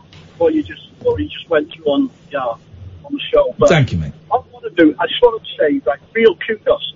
I listen to the show, first time caller, not a long time listener. Okay, you don't get a bell for that. There's no bell. It's the mixture of compassion, like we call it earlier, the methadone user. Yeah. And then the way you treat these proper dips who come on afterwards. I have no idea who you could be talking about tonight. No, it's not Steve. It wouldn't be Steve. But the juxtaposition of those two parts of the show, I just love. I think it's fantastic, man. You do a fantastic job. Thank you, man. That's why I like late night radio, because you get those. Well, I wouldn't say they're even extremes. There are more, but you get those calls, and you get time to explore those calls, and that's why me and Catherine, I think, are big fans of late night radio, because it takes someone, I think, very special to phone a radio station at 12:30 on a Tuesday night, or 11:15 on a Thursday. It brings out some very special people. I got made redundant on New Year's Eve, and I got this job that I've got now within a few days. But it opened up late night radio to me. I never used to listen before, and the past 10 months, 11 months, have been brilliant. Absolutely fantastic. Thank you, Darren. I'm getting choked up because Dave, I'm going to block Dogface Dave because he's just posted a very touching picture. And Kennedy sent me a very nice message, and he's just posted a really nice picture that I can't actually read all of. Darren, thank you, mate. I appreciate it. Spread the word, man. We need as many listeners as we can get. Will do. Take care, both of you. Thank you, mate. Take care. Bye-bye. There you go. And he's right. That's why, sure, what Steve was saying was obnoxious and was anti-Semitic and was offensive and was horrible. But I love hearing it. I love hearing it. That's come out slightly wrong. But as a fan of phone-in radio, where it is a little bit more dangerous, in inverted commas, than radio where you have guests and stuff like that, it's certainly more unpredictable. That's the kind of stuff that makes me listen to the radio a little bit longer when I'm at home, is people on the fringes. Because people would have been listening to that call and going, yeah, there's something else there. There's something else there. Yeah. There's something else. Whoa, there it is. There it Whoa. is. It's a big one. It's that. It's a big one. Good evening, David. Can you hear me? Pardon? Can you hear me now? Is David there? Yeah, I'm here. Can you hear me? Hello? I think we've lost David. Hang on. Oh, we're not. Hello? Yeah. Hello? Hello? I'm here. Can you hear me? Oh, I don't seem to. Hello? Sam, can you get... Hello?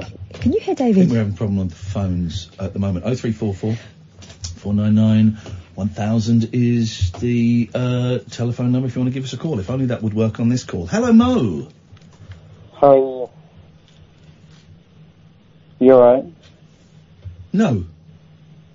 Well, thank you for asking. Well, anyway, Ian, I heard you're like ITV presenter. Mo, So- do you know how to use a telephone, Mo? Yeah, I heard you're ITV presenter. I can't hear what you're saying. You're fading in and out. Put your mouth next to the hole. Alright, I heard you're ITV presenter. There is. So, like, do you know the ins and outs of I'm a Celeb? Do I know the ins and outs of I'm a Celeb? Yeah. So, do you know, like, who's gonna get knocked out? Who's gonna be Yes, in I know. there? I've seen this. I've seen the running script for this year's I'm a Celeb. Yes. Like, can you please tell them if you have any connection? Yeah. That please keep Ian right in. He wins. Oh, I shouldn't have said it. I shouldn't have said it. Dump it. No, it's too late. We missed it. You didn't hear that from me. No, well, should be serious. Mo, I can't understand a word you're saying, mate, and you're as far out there as the anti-Semite. Let's see if David's line is working now. David, can you hear us now? I can hear David, you. are Hear me. you there, David? I'm here. Can you hear me? Is it his line, Sam, or is it us? Because I had problems hearing Mo. I'm very much here. Hello?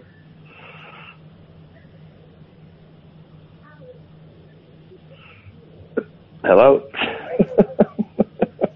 Hello? Hello? Are you there? Hello? Oh, hello? I'm trying. Hello. Oh. Hello. Hello? Yeah, it's very quiet. I might have to do when I get home. Hello? Hello. I'm still Hello, here. yeah. I've got you on my hands free. Can you hear me? Yes, can. Alright, brilliant. Yeah, I can hear you now. Couldn't hear you before. Who's Can you still hear me? I can, yes. Alright, brilliant. Yeah, I just wanted to talk about pets, really. It's a general chat about a little bit about last night. I've never called in before. It's my first call into. Well, I've actually called in once before. Just a general polite chat, to be honest. Yeah. Exactly that. Yeah, that's it.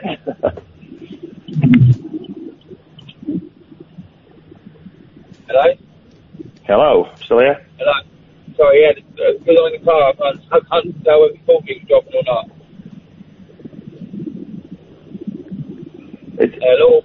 I don't think it can be my kit because I'm using a really good quality Bose headset, and then I'm moving to an iPhone headpiece, and then I'm going to my phone. So there's a problem clearly with the. Yeah, I think it's my car, buddy. Because I've got your hands free in the car. Motorway. I think it's to do with that. To be honest with you, I can hear you really well. Yeah. Okay. Yeah, I've got the really good Bose noise cancelling headphones on, and they connect to my iPhone really well. So. So can I connect when I get home then? So I'll call you when I stop driving? Yeah. That's better. Yeah? Okay. Alright, buddy, I'll do that. Alright, no worries. Yeah, Kelly and I'm sorry to hear about his cat, in case I don't end up getting through or whatever. Yeah, it'd be nice to have a chat. Like I said, it's my first time calling in. I'm not ringing in to be an idiot. I'm ringing in just to have a pleasant chat and give some compliments, to be honest, so that's it. I think we've got crossed lines here, mate. Do you think I'm from the radio? It's Frank, innit? No, I'm not on the radio, mate. I've called in myself. I think they've put two people, by the sounds of it. Have they? It sounds like it, mate. Who is that? My name's Danny. I'm just calling in, mate, just for a chat. Myself. And I'm ringing in for a chat, so we're connected. I screwed each other, mate. Jesus Christ. I'm mad as this. I'm mad as you then? Yeah, I'm in Glasgow on a work trip, so I was just ringing. You're not very Glaswegian. No, I'm not. I'm from Lancashire. Yeah, I can tell that. My dad's from Lancashire. My dad's from... Where are you from?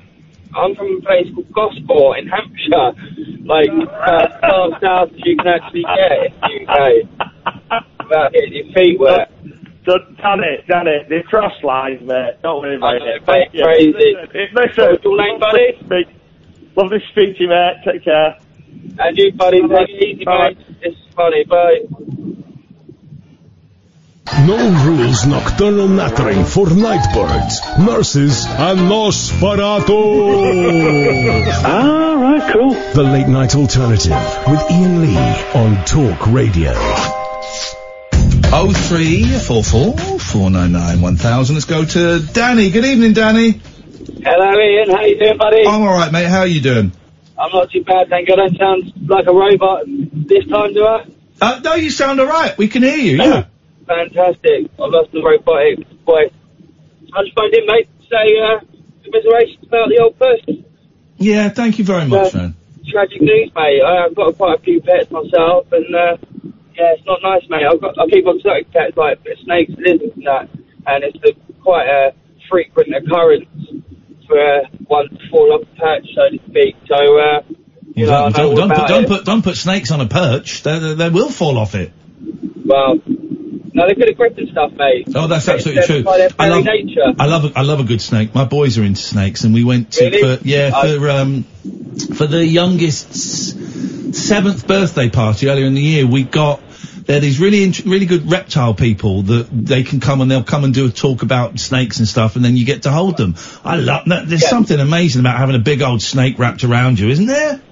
It is amazing. Yeah, I've got a reticulated type myself, which is the largest snake breed on earth. It's just muscle, pure muscle. Absolutely. It's a bit of an arse, to be honest with you, though. I've got other types which are pretty docile, but it's absolute eating machine. Arsehole. Yeah, it's not very pretty. I rescued him and I was trying to tame him down and stuff, but... Hang on, how do you tame a giant snake down? Literally by tapping it on the nose, tap trading, right? Because their face instinct is speed. That's what they want to do is speed. So especially reticulators, they've got a really high speed response.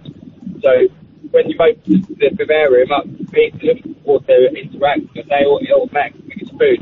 So if you tap them gently on the nose with the snake hook, every time you're not feeding them, they associate the tap on the nose with not being fed. There you go. Wow. Eventually, they'll click on, okay, I'm not being fed, but some are easier to tap trade than others.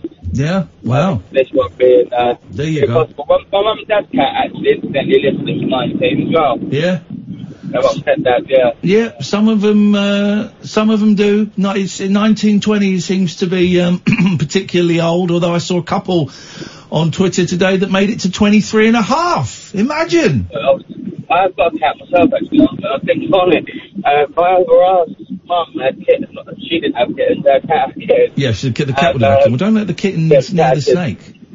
And well, actually, since getting that particular snake, I started shutting the cat out the roof, and I go out. I think that makes sense. Danny, listen, nice to talk to you, man. I'm going to move on, but thank you very much for your call. I appreciate it. Keep those kittens away from the snakes. 0344499 1000 is the telephone number. Hey, if you ordered a record or pins in the last couple of days, they're all in envelopes. They're getting taken to the post office tomorrow. If you want to buy records, 7-inch records, or if you want to buy a pin, if you go to iainlee.com/shop, great Christmas present for your dad, for your brother, or for someone you dislike. Great present. Imagine someone who hated us. Imagine if someone bought like 5 singles and 10 pins and sent them to Steve Allen. It would be marvellous. Marvellous. So if you want to irritate people, it's actual proper black vinyl 45 RPM 7-inch single. If you want to, iainlee.com/shop is the place to go. I sat in here earlier. I was sat at home on my own time earlier, doing about 50 packages. I think I've got the addresses all right this time. We'll soon find out. We will soon find out. If you go to iainlee.com/shop, you can, you'll see the records, you'll see the pins and there's little... The pins are nice as well. They're anonymous, so if people don't recognise the logo, no one needs to know. It's a logo by our mate Scott, who's very kindly said we can sell pins of it. And they're nice little enamel pins. You want one, Sam? I've got some out there. I'll give you one at the end of the night. Nice little secret, slightly culty thing. 0344 499 1000 is the telephone number if you want to give us a call, boilie. The concealed device in the cloakroom began vibrating to the famed orchestra's rendition. Oh, well played! Well played! An hour ago, I think you set that up. Well done, Catherine. You're good. You're good. Shall I go back to the beginning for the harder of concentration? Oh, I like you. A suspicious vibrato sparked a bomb scare during a performance by the Vienna Symphony Orchestra before a buzzing sex toy was discovered in a concert-goer's checked bag. How desperate must you be to take it with you? I mean... The concealed device, always concealed. Can you find it? In the cloakroom began vibrating to the famed orchestra's rendition of Richard Wagner's work Siegfried Idyll and the Valkyrie, according to the local. Oh, the Valkyrie, they were the flying warrior women, weren't they? Yeah. This is female empowerment. I love it. Fearing a terror incident. Oh. Police rushed to the Vienna concert house where an explosives expert examined the suspicious bag, found the adult toy and turned it off before it caused a classicus interruptus in the concert hall. After the performance had finished, the suitcase was handed over to its owner and his lady friend, police said in a statement, according to the Daily Courier. They were informed of the incident and the officers wished them a nice evening, police added. Oh, wink, oh, wink. Do you remember when my bag vibrated in the airport? I was pulling it along and it was zzz. Face massager, isn't it? This is ASMR vibrators. Except mine went zzz for a while, just zzz, and then it was zzz, zzz, zzz, zzz, zzz, zzz. So put the microphone in my ass and this is what you can hear. Let that be out. Let's do some ASMR in the last hour, shall we? Okay, why not? So what happened then? They were going to blow it up, but in the end they just turned it off. They're going to blow it up, but in the end they just blew it off. Right. I don't know how to turn those things off. Because they've got, you got like two buttons, right? Mm-hmm. And one will do, Sam, pretend to what? And one that says zzz, or then you go to zzz, zzz, zzz, and then it goes to zzz, zzz, and then it goes to and it's all these different settings. Just give me an on-off switch. Sounds very complicated. Yeah, sounds awful.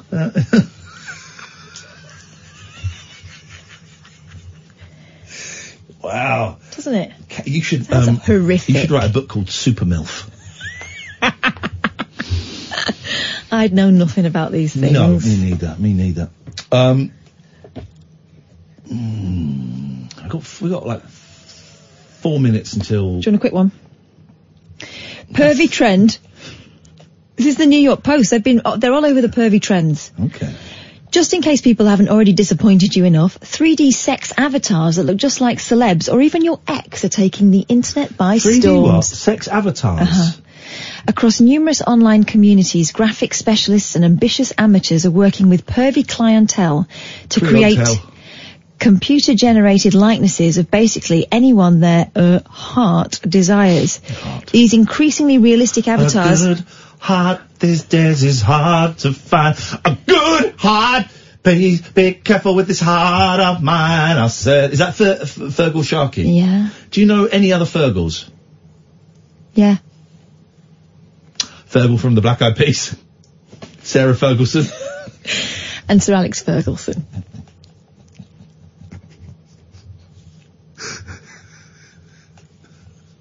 Wasn't one of the, Feargal, isn't there a Feargal in Father Ted? It doesn't count, not a real person. Do you know any other Sharkies? I do. Sharky and George. Yeah. As, Jaws 1, Jaws 2, Jaws 3, Jaws 4. Mm. Anyway. Sharkynado. Richard Sharkey, also known as Ringo Starr.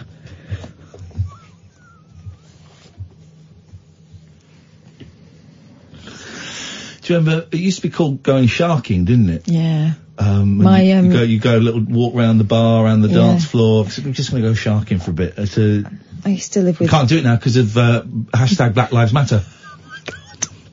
You can't pick up women because of Black Lives Matter. I used to live with 4 rowers, and that was their favourite little sign. If one of them was going on the shark, the others would put up a fin. Here we go. A sophisticated gentleman, very romantic. I showed Catherine earlier on some of the DMs I get from bearded young 25-year-olds men who want to bone me. Or be boned. Yeah. Well, I've just had James Derbyshire here, has just tweeted me, Iain Lee, I think you're fit. We spelt you're wrong, but read his bio out. Wow. I'm effing amazing. What should I say? I think you're fit. Let's kiss each other's willies. Just correct him with the you're, he'll like that. I'm just gonna ignore him. A good it's romantic though. Romantic these days is hard to find. He's Irish, wasn't he? Yeah. A good heart. That was it. It's more whispery than that. A good heart these days is hard to find. A good heart. Love, the lasting kind. And a good heart these days is hard to find. A good heart. Be gentle with this heart of mine. With this heart. Name one other radio show in the effing world where the 2 hosts, making it really specific, so actually, because there might be people doing Feargal Sharkey, name me one other radio show in the world, the effing world, where the 2 hosts, one of whom is a man, one of whom is a woman, That's me. are doing Feargal Sharkey impressions. We'll wait.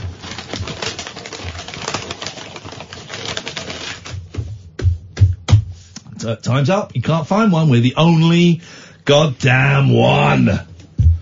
Tell you what, had you started a story? Yeah, about Feargal Sharkey. We'll do the Feargal... about pervy clientele. Whoa. Feargal Sharkey is not pervy clientele. No, that's a different fella. That was my nickname at school. Right, we'll come back to Feargal Sharkey's sex habits in a moment. 0344 499 1000. This is the late night very alternative. On Talk Radio. The Late Night Alternative with Iain Lee on Talk Radio. We have ways of making you talk.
great. This is a tune. This is a tune.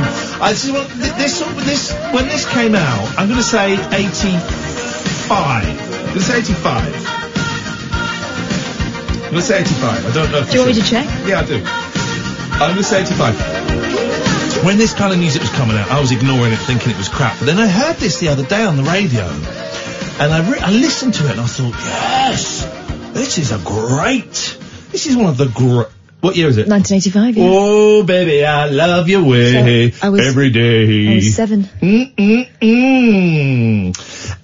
It's a great song, guys. Let's hear Feargal Sharkey being introduced on Top of the Pops. Oh. 2 drummers, women. Guitar without a headstock. The worst kind of guitar you can have is a guitar without a headstock. I don't think I'm playing it live. Okay.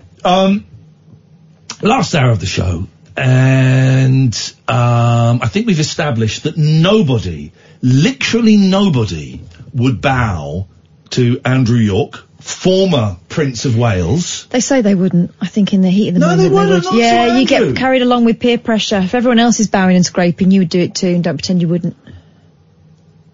Prince Edward? Yeah, everyone would. Mate, I didn't. He held a door open for me, and I went... Oh. He held Prince Edward... Not just generally. No.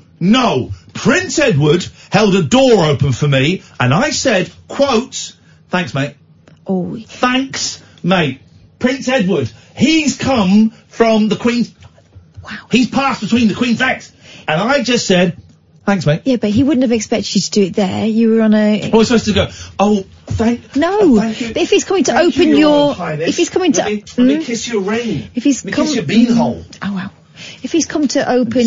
Wow. He's come to open something, Do an official opening at your place, then he's come to open something. It was a flipping door. That's how desperate that guy was. Very facetious tonight, but I'll let you off. I'm in mourning. I can get away with anything. I could smear fecal matter in your face, and not a court in the land could touch me. No, but I would give you a karate chop to the windpipe. Okie dokie. So I've met Prince Edward. All right, I've met his dad. And did you curtsy? Yeah, he was giving me a prize. Bumlick! He was giving me a prize. Bumlick! You were giving him a prize. The prize of curtsying. How old were you? 17. Gosh. Well, isn't that satire, if ever I heard it? Duke of Edinburgh's award, isn't it? Did you get the bronze? Got the gold, mate. But yes, I did get the bronze. And the silver. The bronze is... And the gold is... Wow! God, you're as bad as that fella who came to give the motivational speech. I'm making vulgar gestures here, implying gold and bronze. Yeah, it's something... Don't know what silver would be, though. God. So you actually curtsied to the Duke of Edinburgh? Mm-hmm. Jesus. Prince Consort. You were, okay. Because this country means something to me. I don't spit on it like you do. To him. He's a Greek racist. He was actually quite bad that day. What did he say? He said, "Did any of you go abroad for your expedition?" And we said, "No, we went to Wales." He went, "Well, that's almost abroad." And I thought, your son's the prince of it. Yeah. Didn't do anything about slitty eyes. That was the famous one, wasn't it? Slitty eyes. No. He actually said, did he actually use that phrase? He said, "You don't stay here too long." To some people in China. Yeah. Don't stay here too long or your eyes will go slitty. Wow. Isn't there some footage of Prince Philip, I'm going to say in Australia, like going down the line, but behind him, I'm sure I've seen this, behind him there are 2 kids doing the coffee beans gesture. No. Or something. I'm sure I've seen that. Prince Philip. Kids' rude gesture. Here we go. Play it and describe it. Can't find it. I've got one here about Queen makes rude gesture in front of Prince Philip. Does anyone know what I'm talking about? Oh, she's doing... Oh, well, that's okay. Prince Philip, kids... Oh, no, hang on. That balls that up. Does anyone know... Prince Philip, kids, Australia. I'm going to write Australia.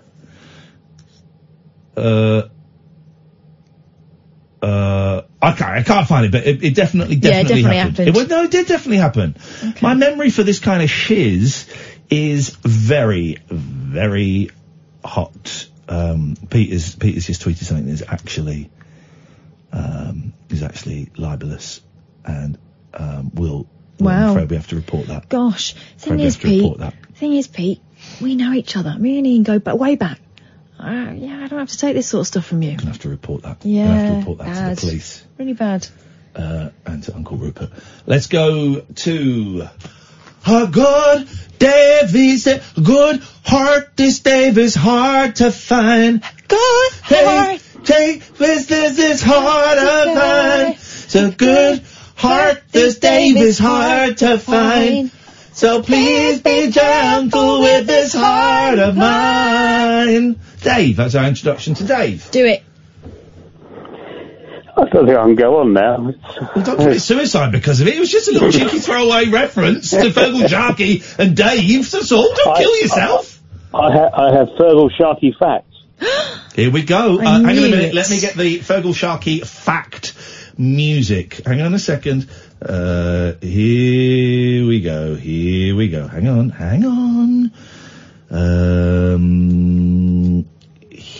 I think this is.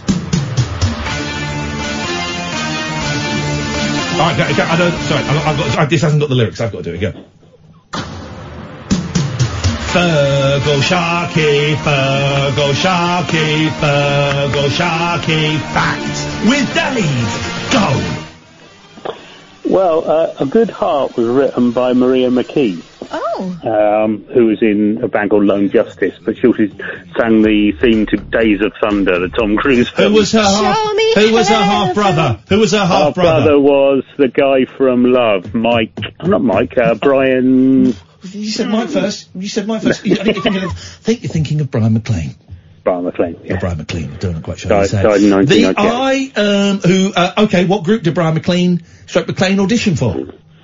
The Monkees. Correct. Have you seen the documentary about that? Yeah. It's a nuts program. And because he's like completely whacked out and is doing his awful religious music. It's some show. Maria McKee, what was the big album? Because I bought it recently. I bought it a couple of years ago, and I dig it out every now and then, and it is phenomenal. She was in a band called Lone Justice. That's the name of the I can remember. Let me find it. The Maria McKee album. And it's very, very much of that period, but it is, Life is Sweet. There's a song on the Pulp Fiction soundtrack as well, isn't there? Yes.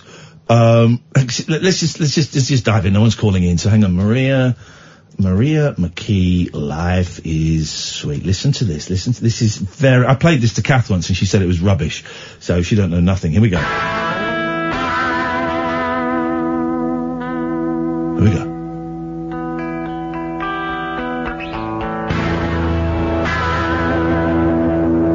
Here we go. 3, 4, 5, 6. Been over this 100 times, we've talked it to its black end. Begins again and again, and there's nothing we can say. Oh no, this isn't the right song. Hang on a minute. Turns out that was Pony. No, it wasn't Pony, actually.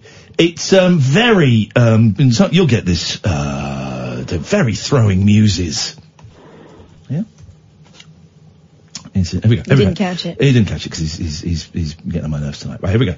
This is it. Listen to this. Is this the same song? Yeah. Okay, fine. Or maybe not. No. Maybe. Shh. Rude. Here we go. Yeah. Yeah, check it out now. Now. This one is for the girl who says she's unlucky in love. Wait till we get to the chorus. Kath hates this. I think I don't hate it. Yes, you do. I don't remember it. Have a world at your feet. Yeah. Pretty baby. Huh? Baby. One man could be enough. Wait for the chorus. No. She's Alanis Morissette. She's Alanis Morissette before Alanis Morissette. And not as good. Oh, she's better. Or maybe she was after her. Here we go. This one is for the boy. Let's get to the chorus. Get to the chorus. Whose daddy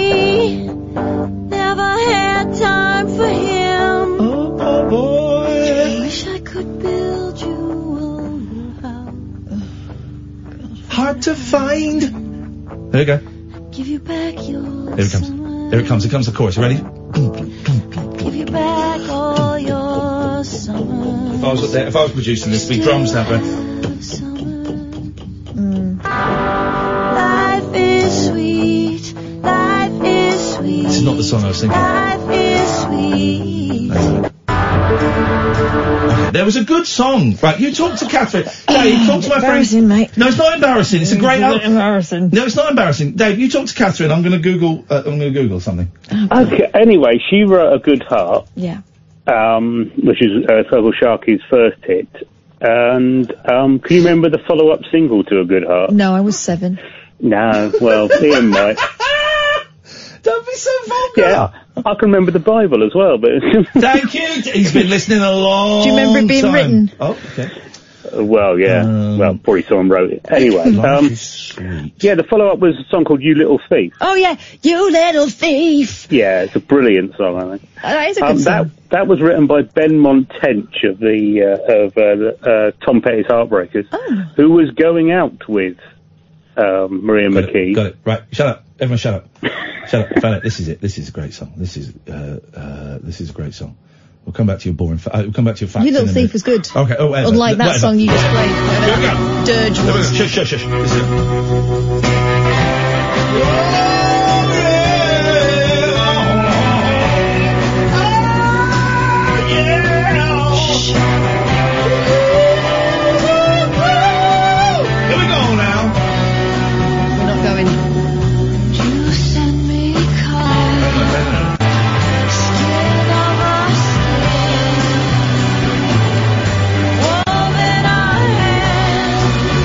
Jesus. Embarrassing, mate. We'll try one more, and then then you'll admit I was right. It's a great album. It's an absolutely. Apart from those two songs. Piss off! Oh! Here we go.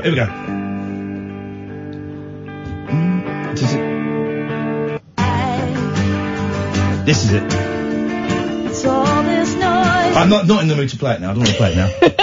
You've done this, Dave. This is your fault. Every time I ring up, this happens. There's an argument between Mum and Dad. Anyway, she wrote A Good Heart about Ben Montench, and Ben Montench wrote You Little Thief about her. Oh. And they were his first two singles. That's my interesting fact. Thanks very much, Dave. I did find that interesting. Did you? I wasn't listening. Yeah. I didn't listen on principle. So rude. This is why Dave likes me more than you. Dave? Well, particularly on Lulu facts, because, Alright, goodbye, Dave. Thank you. Troll, did we do the 1/4 break? Right, so we're late for the adverts because of you, Dave. Would you like to apologise to those that cannot be mentioned? Yes, because they're dangerous and they control us all. Oh, God, he's one of them as well! Quick, play the ad! It's electric, it's eclectic, it's always rule-free. It's the late-night alternative with that man, Iain Lee. On Talk Radio.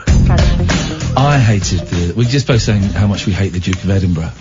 It was a award. Yeah. But I did it. I did the bronze, and I really just did the bare minimum. I hated it. It was run by a teacher from our school who liked to, you're right, you're getting comfy, Sam, look at that. He knows it's going to be a good one. Who liked to, shag pupils. Yeah. And he was going out with a girl who just left the sixth form. That's Jeff, isn't it? Yeah, he's a bit Jeff. He was probably, I guess, he was ancient at the time, so he was probably about 35. And, he was going out with a girl he was living with a girl who just left the sixth form. And it's funny, just as she left, they got together. Gosh, that's handy, isn't it? Very professional. Waiting all that time. Yeah, it was, but it involved doing, I just couldn't bother with the Duke of Edinburgh. I just didn't see the point. I don't like camping. Well, we learned a lot of things, like how to make sure you saw the teachers go off in the distance before you sparked up your first fag at the top of the hill. That was we'll get to the next one and we'll have another silk cut, I think it was. No, Marlborough Lights by then. Or, how to, avoid paying extra camp fees after you've been sick outside your tent by cutting the sod out and putting it in the bin. That happened. Wasn't me that was through the sod out of the turf. Throwing it, it left a massive divot. I hated I hate camping. I hate the Duke of Edinburgh's award. I hate... Wore the same clothes all week. Stank. I won't be able to have a shower from tomorrow. You can have a squaddy wash. No, because I've got skin problems. No, yeah, I'll have to get my... Bits and bits, innit? People just in my house and they flooded my kitchen. I know. Tomorrow, I'll deal with it tomorrow. Tomorrow I've got to go and collect tiles. Sort out my kitchen. The drawers are flooded. And pull them out and... I know what to do. Chuck it. I know what to do. I just can't be arsed. I'll help you. I don't want you to help me. Well, then stop moaning about it. Fair point. Fair point. Take it on board. And all of my news stories, I think, might have disappeared. Do you want to do some ASMR news? Oh, hang on a minute. I want to do this. Go on. Too many people. Wrong one. This.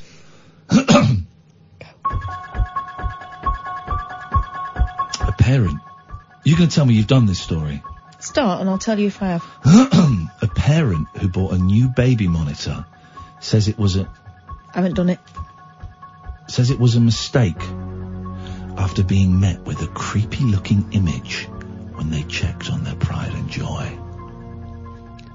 After posting a photo short for photograph on Twitter, the image has since had more than 400,000 likes and 3,000 comments. Picture of my cat sniffing my elbows at 10,600 likes. As people congratulated them on their bundle of demonic energy.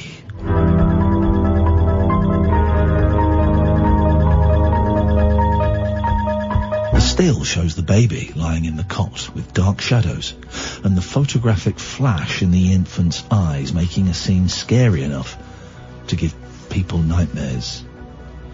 The user captioned it, "We got a new..." Oh, hang on a minute. Is the scary thing just that it's got glowing eyes? No. Yeah, it is. No. Yeah, it is. Not the one I've seen. No. That's all it is. Oh, what a shame. There was a different one that was better. Okay, we'll find that one then. Oh, no, right, go, shush. Okay, so the first one was rubbish. That's the same story. In an attempt to calm everyone down, the parent then posted a follow-up photo to show their son is nothing to be scared of in daylight, and failed miserably.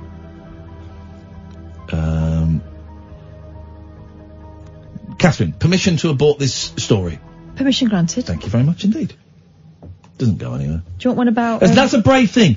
What you heard there was bravery, was balls. Takes courage unknown to be able to say, I've started something and it's not great and I'm not going to finish it. I mean, I did that with 10 movies the other day, but to do that on air is a very, very brave thing, and I'm very, very proud of myself, and I'm going to give myself a congratulatory tug when I get home. Catherine, speaking of which, have you got any penis music over there? What? Get me some. Okay, plug me in first, because I'm running a little bit low on juice. As I think the listener can tell. Penis music. Now, what I do, like I said, I type in penis music, and we see... oh, here we go. Yes, Mum. Can I play this first? Yeah. So I've typed into YouTube, penis music. What could possibly go wrong? Well, then it gets this, right? We're going to play this. I warn you, this... What we're about to do is possibly illegal. Oh, God, what? It's titled, "Grow 1 to 2 penis inches fast. Warning, she will become addicted." Potent! ! Subliminal warlock. Right. So let's have a... this subliminal audio potion... We saw it, don't worry. This subliminal audio potion was created to produce pure penis enlarging frequencies, subliminals, rife frequencies, biokinesis hypnosis, and much more to make you grow 1 to 2 penis inches very quickly. Is that different from a metric inch? Yes. Not a metric inch, an imperial inch. This is very effective. Listen daily and consecutively to allow the momentum of the potion to build up and produce significant results. This has had 750,000 views. Oh dear. 3,000 likes, 274 dislikes, so it looks like it works. Headphones usage. You may listen while multitasking. Is that what they call it? Or doing other things, such as watching TV, studying, doing chores, or anything else, as long as you listen. Headphone usage is optional. Race, gender, language, karma, religious background, nor current residence have nothing to do with generating results. Boyle. Question, please. Yes. Well, surely you need a penis to be able to grow it. Maybe not. You can grow Can one you to borrow two a friend's? Remember, we are connected to everything around us. The things you focus on will appear for you. All you need is an open mind, a willing heart, and a sincere desire to bring amazing things into your life. And always remember that positive thinking is essential to the success of your magical practice. I am now accepting requests that will cater to your needs. You must be very specific and clear when requesting your potion, or I will not be able to create it for you. Stand by, everyone. Results will vary from instant results to 6 months of consistent listening and will be worth it. Brackets, trust me. Please note that we don't advise use of the recordings while operating machinery. You should also ensure that any special audio features on your player are disabled, such as Dolby Surround. Using these audios should be a fun and exciting experience. If you're really not in the mood for them, skip a day. Keep in mind that the more you listen, the quicker the results will appear. Listen until you achieve your desired results. We do not practice witchcraft, white, black, voodoo, satanic, dark, evil, or religious magic spell work.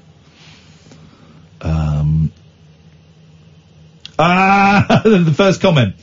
My brother is so busted. I just found this in his history. Is that from your sister?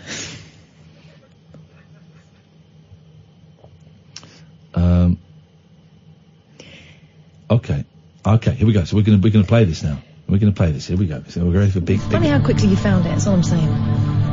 Subliminal Warlock. It's very low quality audio. Oh! Right, so there's pictures. The first picture is like this big glass tower with these two small sort of glass domes either side. Grow 1 to 2 penis inches, okay. Put your headphones on, because there's something being whispered. The French president may be getting murdered as a direct result of this. Can you hear? I thought it was that horrible digital noise you get on cheap internet uploads, but listen, you can hear someone saying, "Your dick is gonna get your dick is gonna get bigger." Something like that. Listen. You've got to listen. Here we go.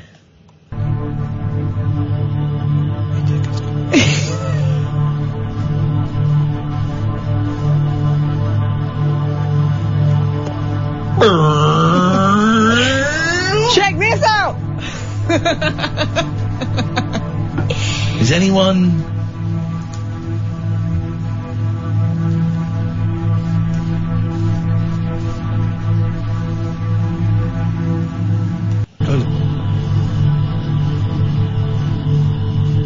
Let's jump to the end.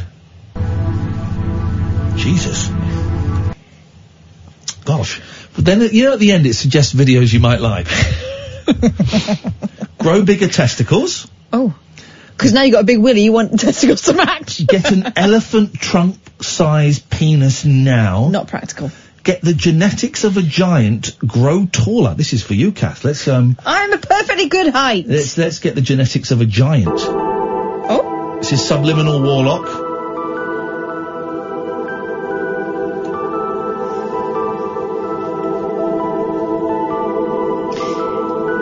You feel anything? You hear any stretching? No, nothing. Nothing yet. Nothing? This is to make you taller.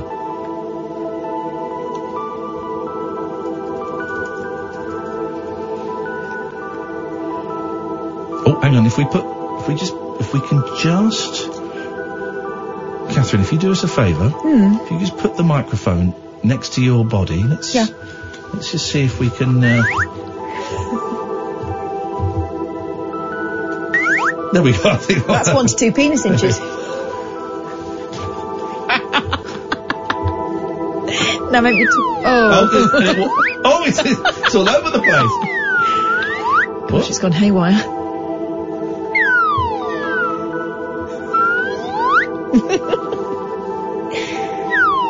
Where's she gone? There she is. Kath, what are you doing? Etc. That was, so you wanted penis music? Yeah. Okay, we're going to find some penis music. Nope, hang on a minute. Penis music. Little big dick. Increased penis while you sleep. Very powerful penis enlargement frequency. Dearie me. There we go, let's try this. This should do it. Hang on, what's this?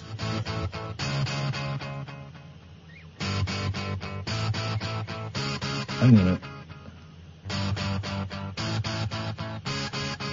I think this will work.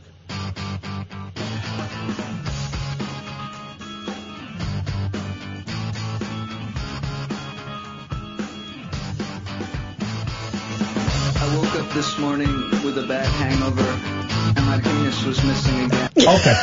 My penis was missing again. Did he say again? Again? Nasty. I woke up this morning with a bad hangover, and my penis was missing again.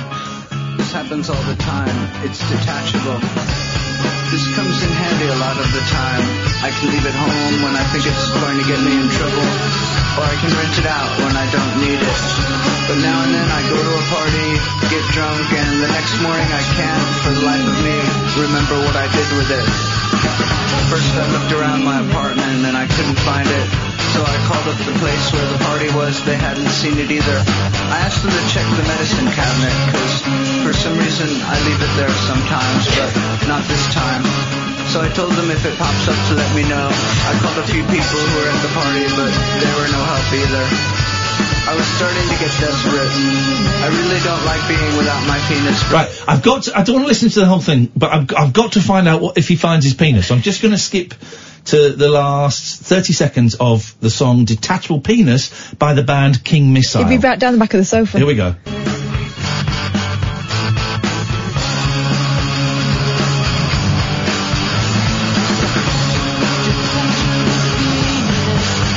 We might have missed it. I like having a detachable penis.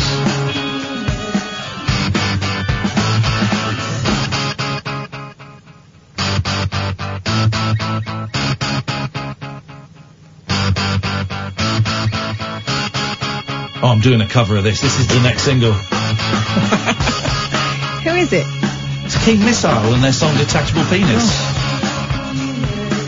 Oh. Okay, I think we get the idea. I haven't got any penis music, I'm afraid. Turns out, since the dawn of time, this is big up to Lucy Jones, digital health and fitness reporter of The Sun. Well, thank you, Lucy. Since the dawn of time, men have been worrying about the size of their todgers. Nearly half of all men panic they could be lacking in the trouser department, with 45% wishing they had a larger penis. But fear not. The NHS has now revealed the average penis sizes across the UK, so you can just see how you measure up in the bedroom. They say the average length when flaccid is... Have a guess. When flaccid, 1.6 inches. No. Smaller. Average. Oh, 8 inches. 3.7 inches or 9 centimetres. Okay. But it's normal for them to be shorter or longer than this before you panic. On the other hand... This is why I'm so confused. Why has the last 20 minutes been about dicks?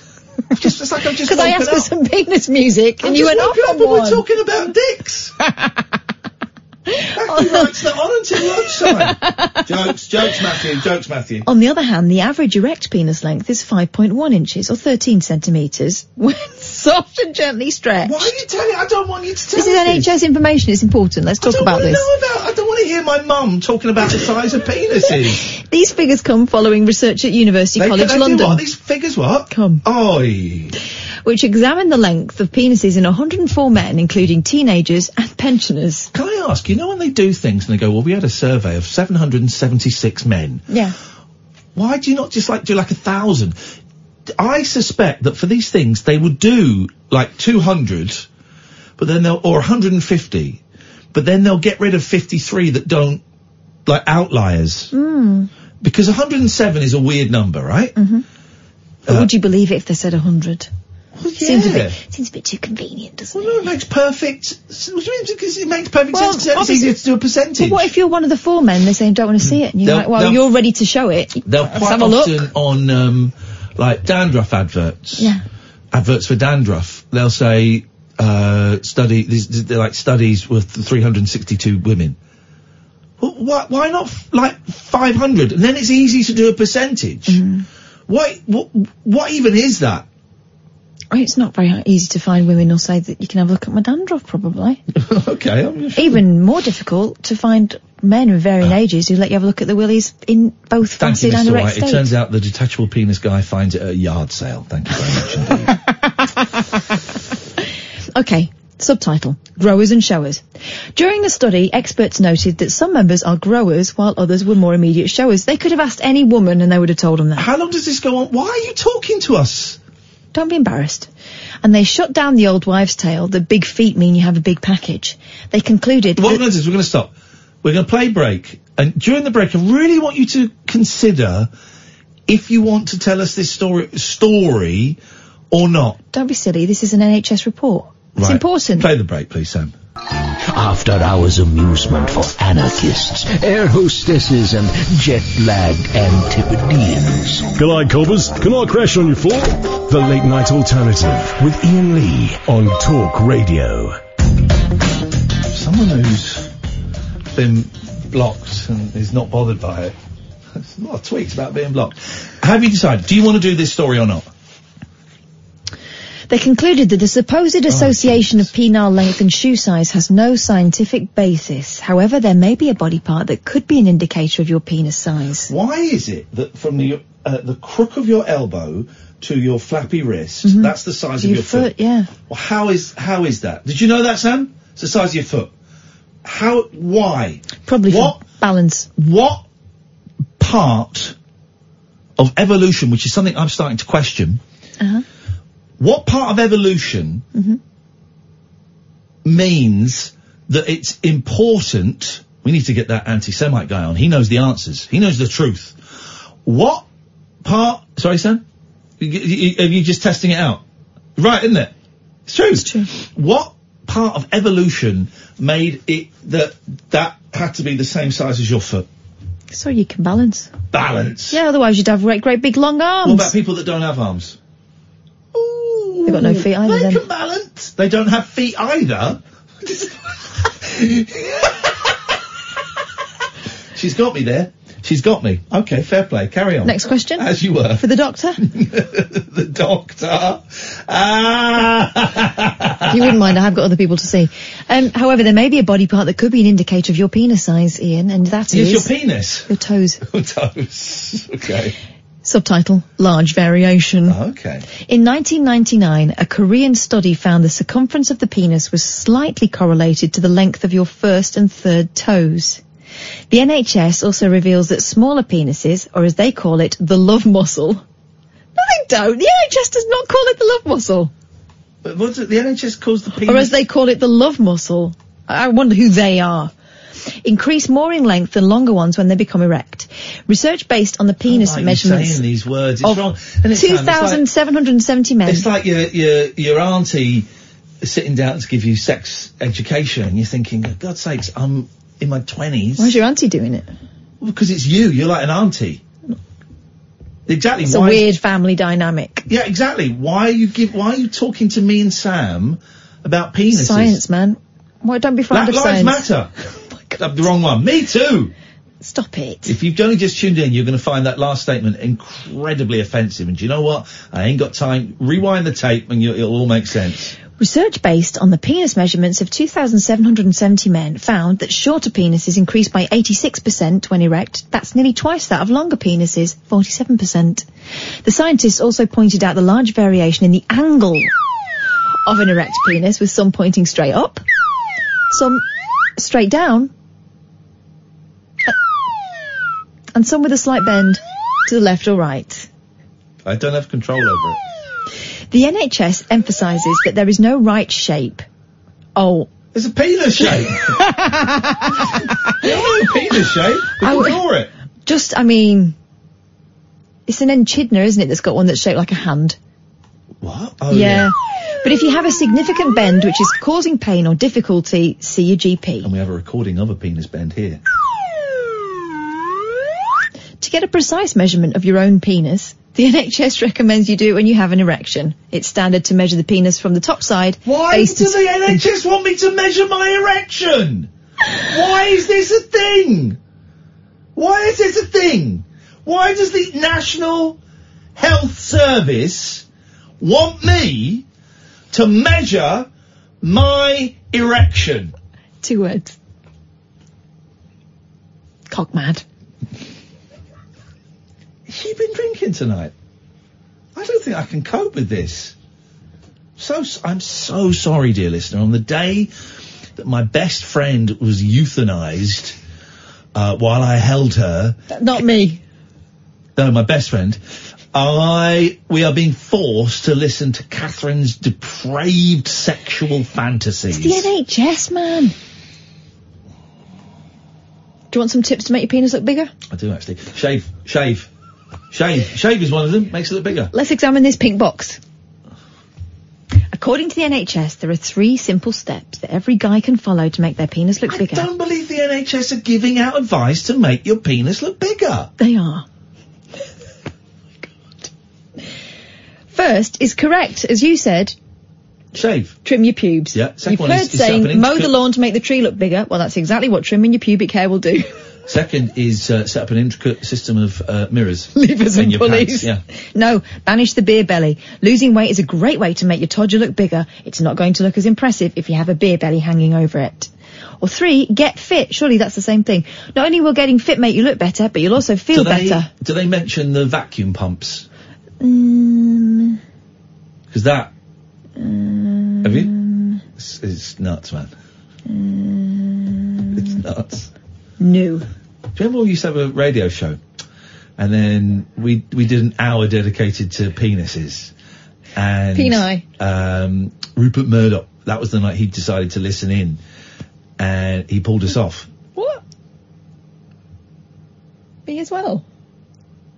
Air. Pulled us off air. It took us off air, I mean. God's sake. You're obsessed, woman. Do you remember the night? Do you remember when we used to have a radio show? And one night you were doing a thing about penises. And I kept playing that Swanee whistle. And then I joked about us getting taken off air. I made a joke that was the night that Rupert Murdoch had listened. And I did the phrase, he pulled us off, meaning he took us off air. But actually it was a masturbation joke. But actually, that really was the night that Rupert Murdoch chose to listen. And he was offended. Not at the penis stuff. He found that funny. But he was offended that I'd suggested, using an innuendo, that he'd masturbated me and you. And he actually did sack us. Do you remember that? Why would he sack me? I didn't do anything. You're the one banging on about penises! I'm giving you NHS information. It's important stuff. There are some men out there wondering. I'm helping them out. Okay. In the only way I know how. And that's with information. A good heart these days is hard to find. A good heart! He's saying heart. I wonder if I was to come in 10 minutes early and just start. He's busy. Have you finished the story? It's not a story, mate. It's facts. Oh, facts. It's totally facts. Okay, let's see what we do. We'll take calls straight to air for the last 10 minutes of the show. Have we had any calls this hour apart from Dave, the anti-Semite conspiracy theorist? No. Okay, right. Well, what we're going to do is we're going to sit back, we're going to relax, we're going to meditate, we're going to remember those that we lost. And people are going to phone us up, take it straight to air. We're going to get away from this filth. We're going to get our minds out of the gutter. We're going to pull up our trousers, do up our zips, tighten our belts. And we're just going to listen to the wonderful, wonderful sounds of a river. That's what we'll do, because rivers are very pure. hang on a second. Let me get river sound effect. Here we go. Nope. I woke up this morning with a bad hangover, and my penis was missing again. Nope, that's not it. Let's, river sound. We're gonna end this on a nice chilled out, clean vibe. River, here we go. This is it. Right, call straight to air. This is relaxing mountain stream. Oh. And, not one with a dead sheep in it. No. Here we go. I'm gonna chill out. Actually, I could do with it. Oh yeah, 0344 499 1000 is the telephone number if you want to give us a call. We'll call straight to air. I think this is a bit rough, this string. You've not got a babbling brook? Okay. Babbling brook sounds. Here we go. Yep, got Babbling Brook coming up after this advert. There we go. It's even worse. I don't know. Well, Babbling Brooks are quite aggressive. Here we go. Ah! Oh, that's quite. Here we go. They're all. About a gentle fountain, water feature. Pond. Okay. I'll get that call in a minute. Okay. Here we go. We're in. Here we go. Go.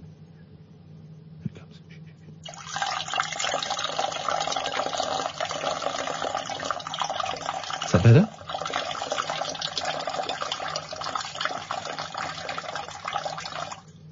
Yeah. Okay. You want that while we're taking the calls?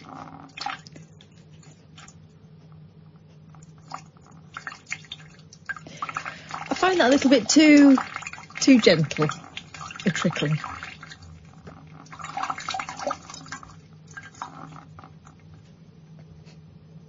Huh? You got anything?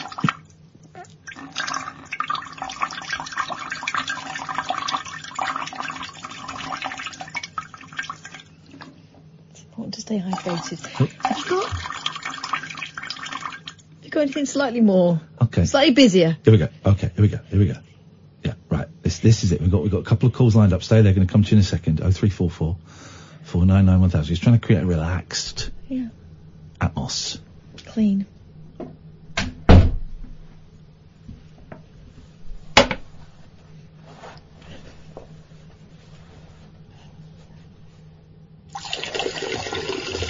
Okay, we're going to take some calls. A nice relaxed vibe going on. Very zen.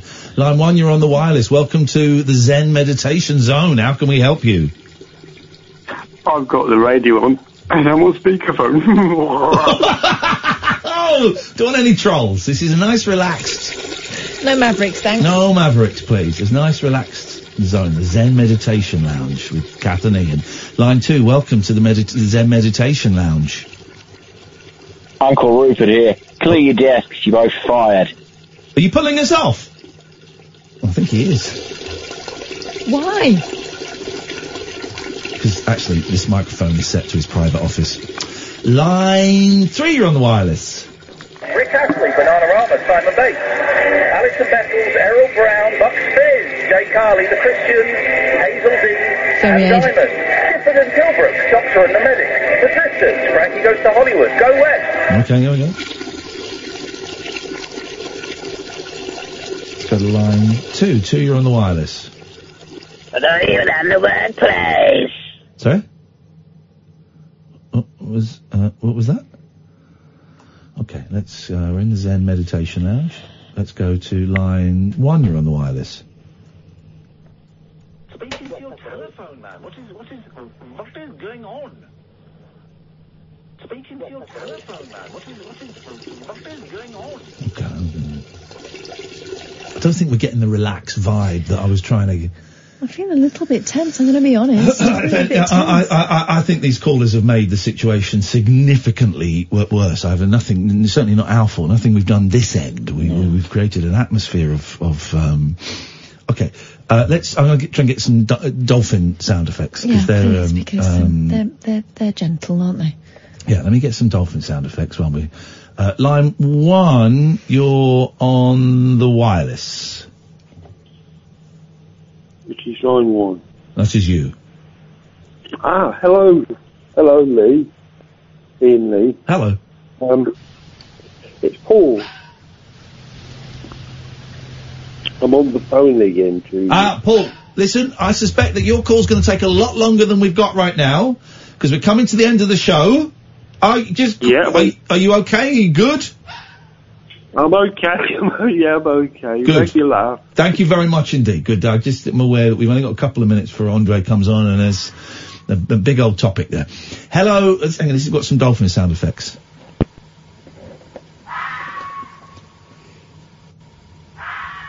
Gosh. Is that hang on a minute. Okay. I'm just trying to create a Zen thing. Here we go. Right. Okay. So this should be nice and relaxed. Oh. This is the intro music. Okay, we'll get there. We'll create a vibe. Here we go. Nice and relaxed. Zen. Meditation. Oh my! Relax. It's dolphins. No. It's dolphins. I think that's a whale. That one was. It's just dolphins. Let's go to line 1. You're on the wireless. Oh my God! Your soul is mine! Okay. Let's take it away. Okay. Line 2, you're on the wireless.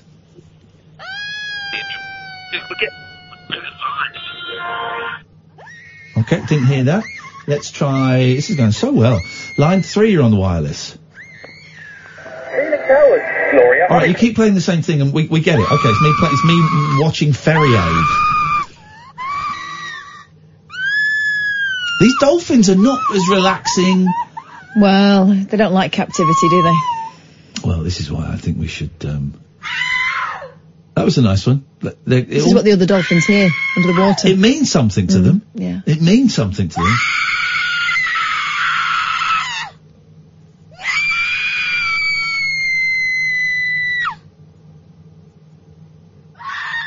Oh.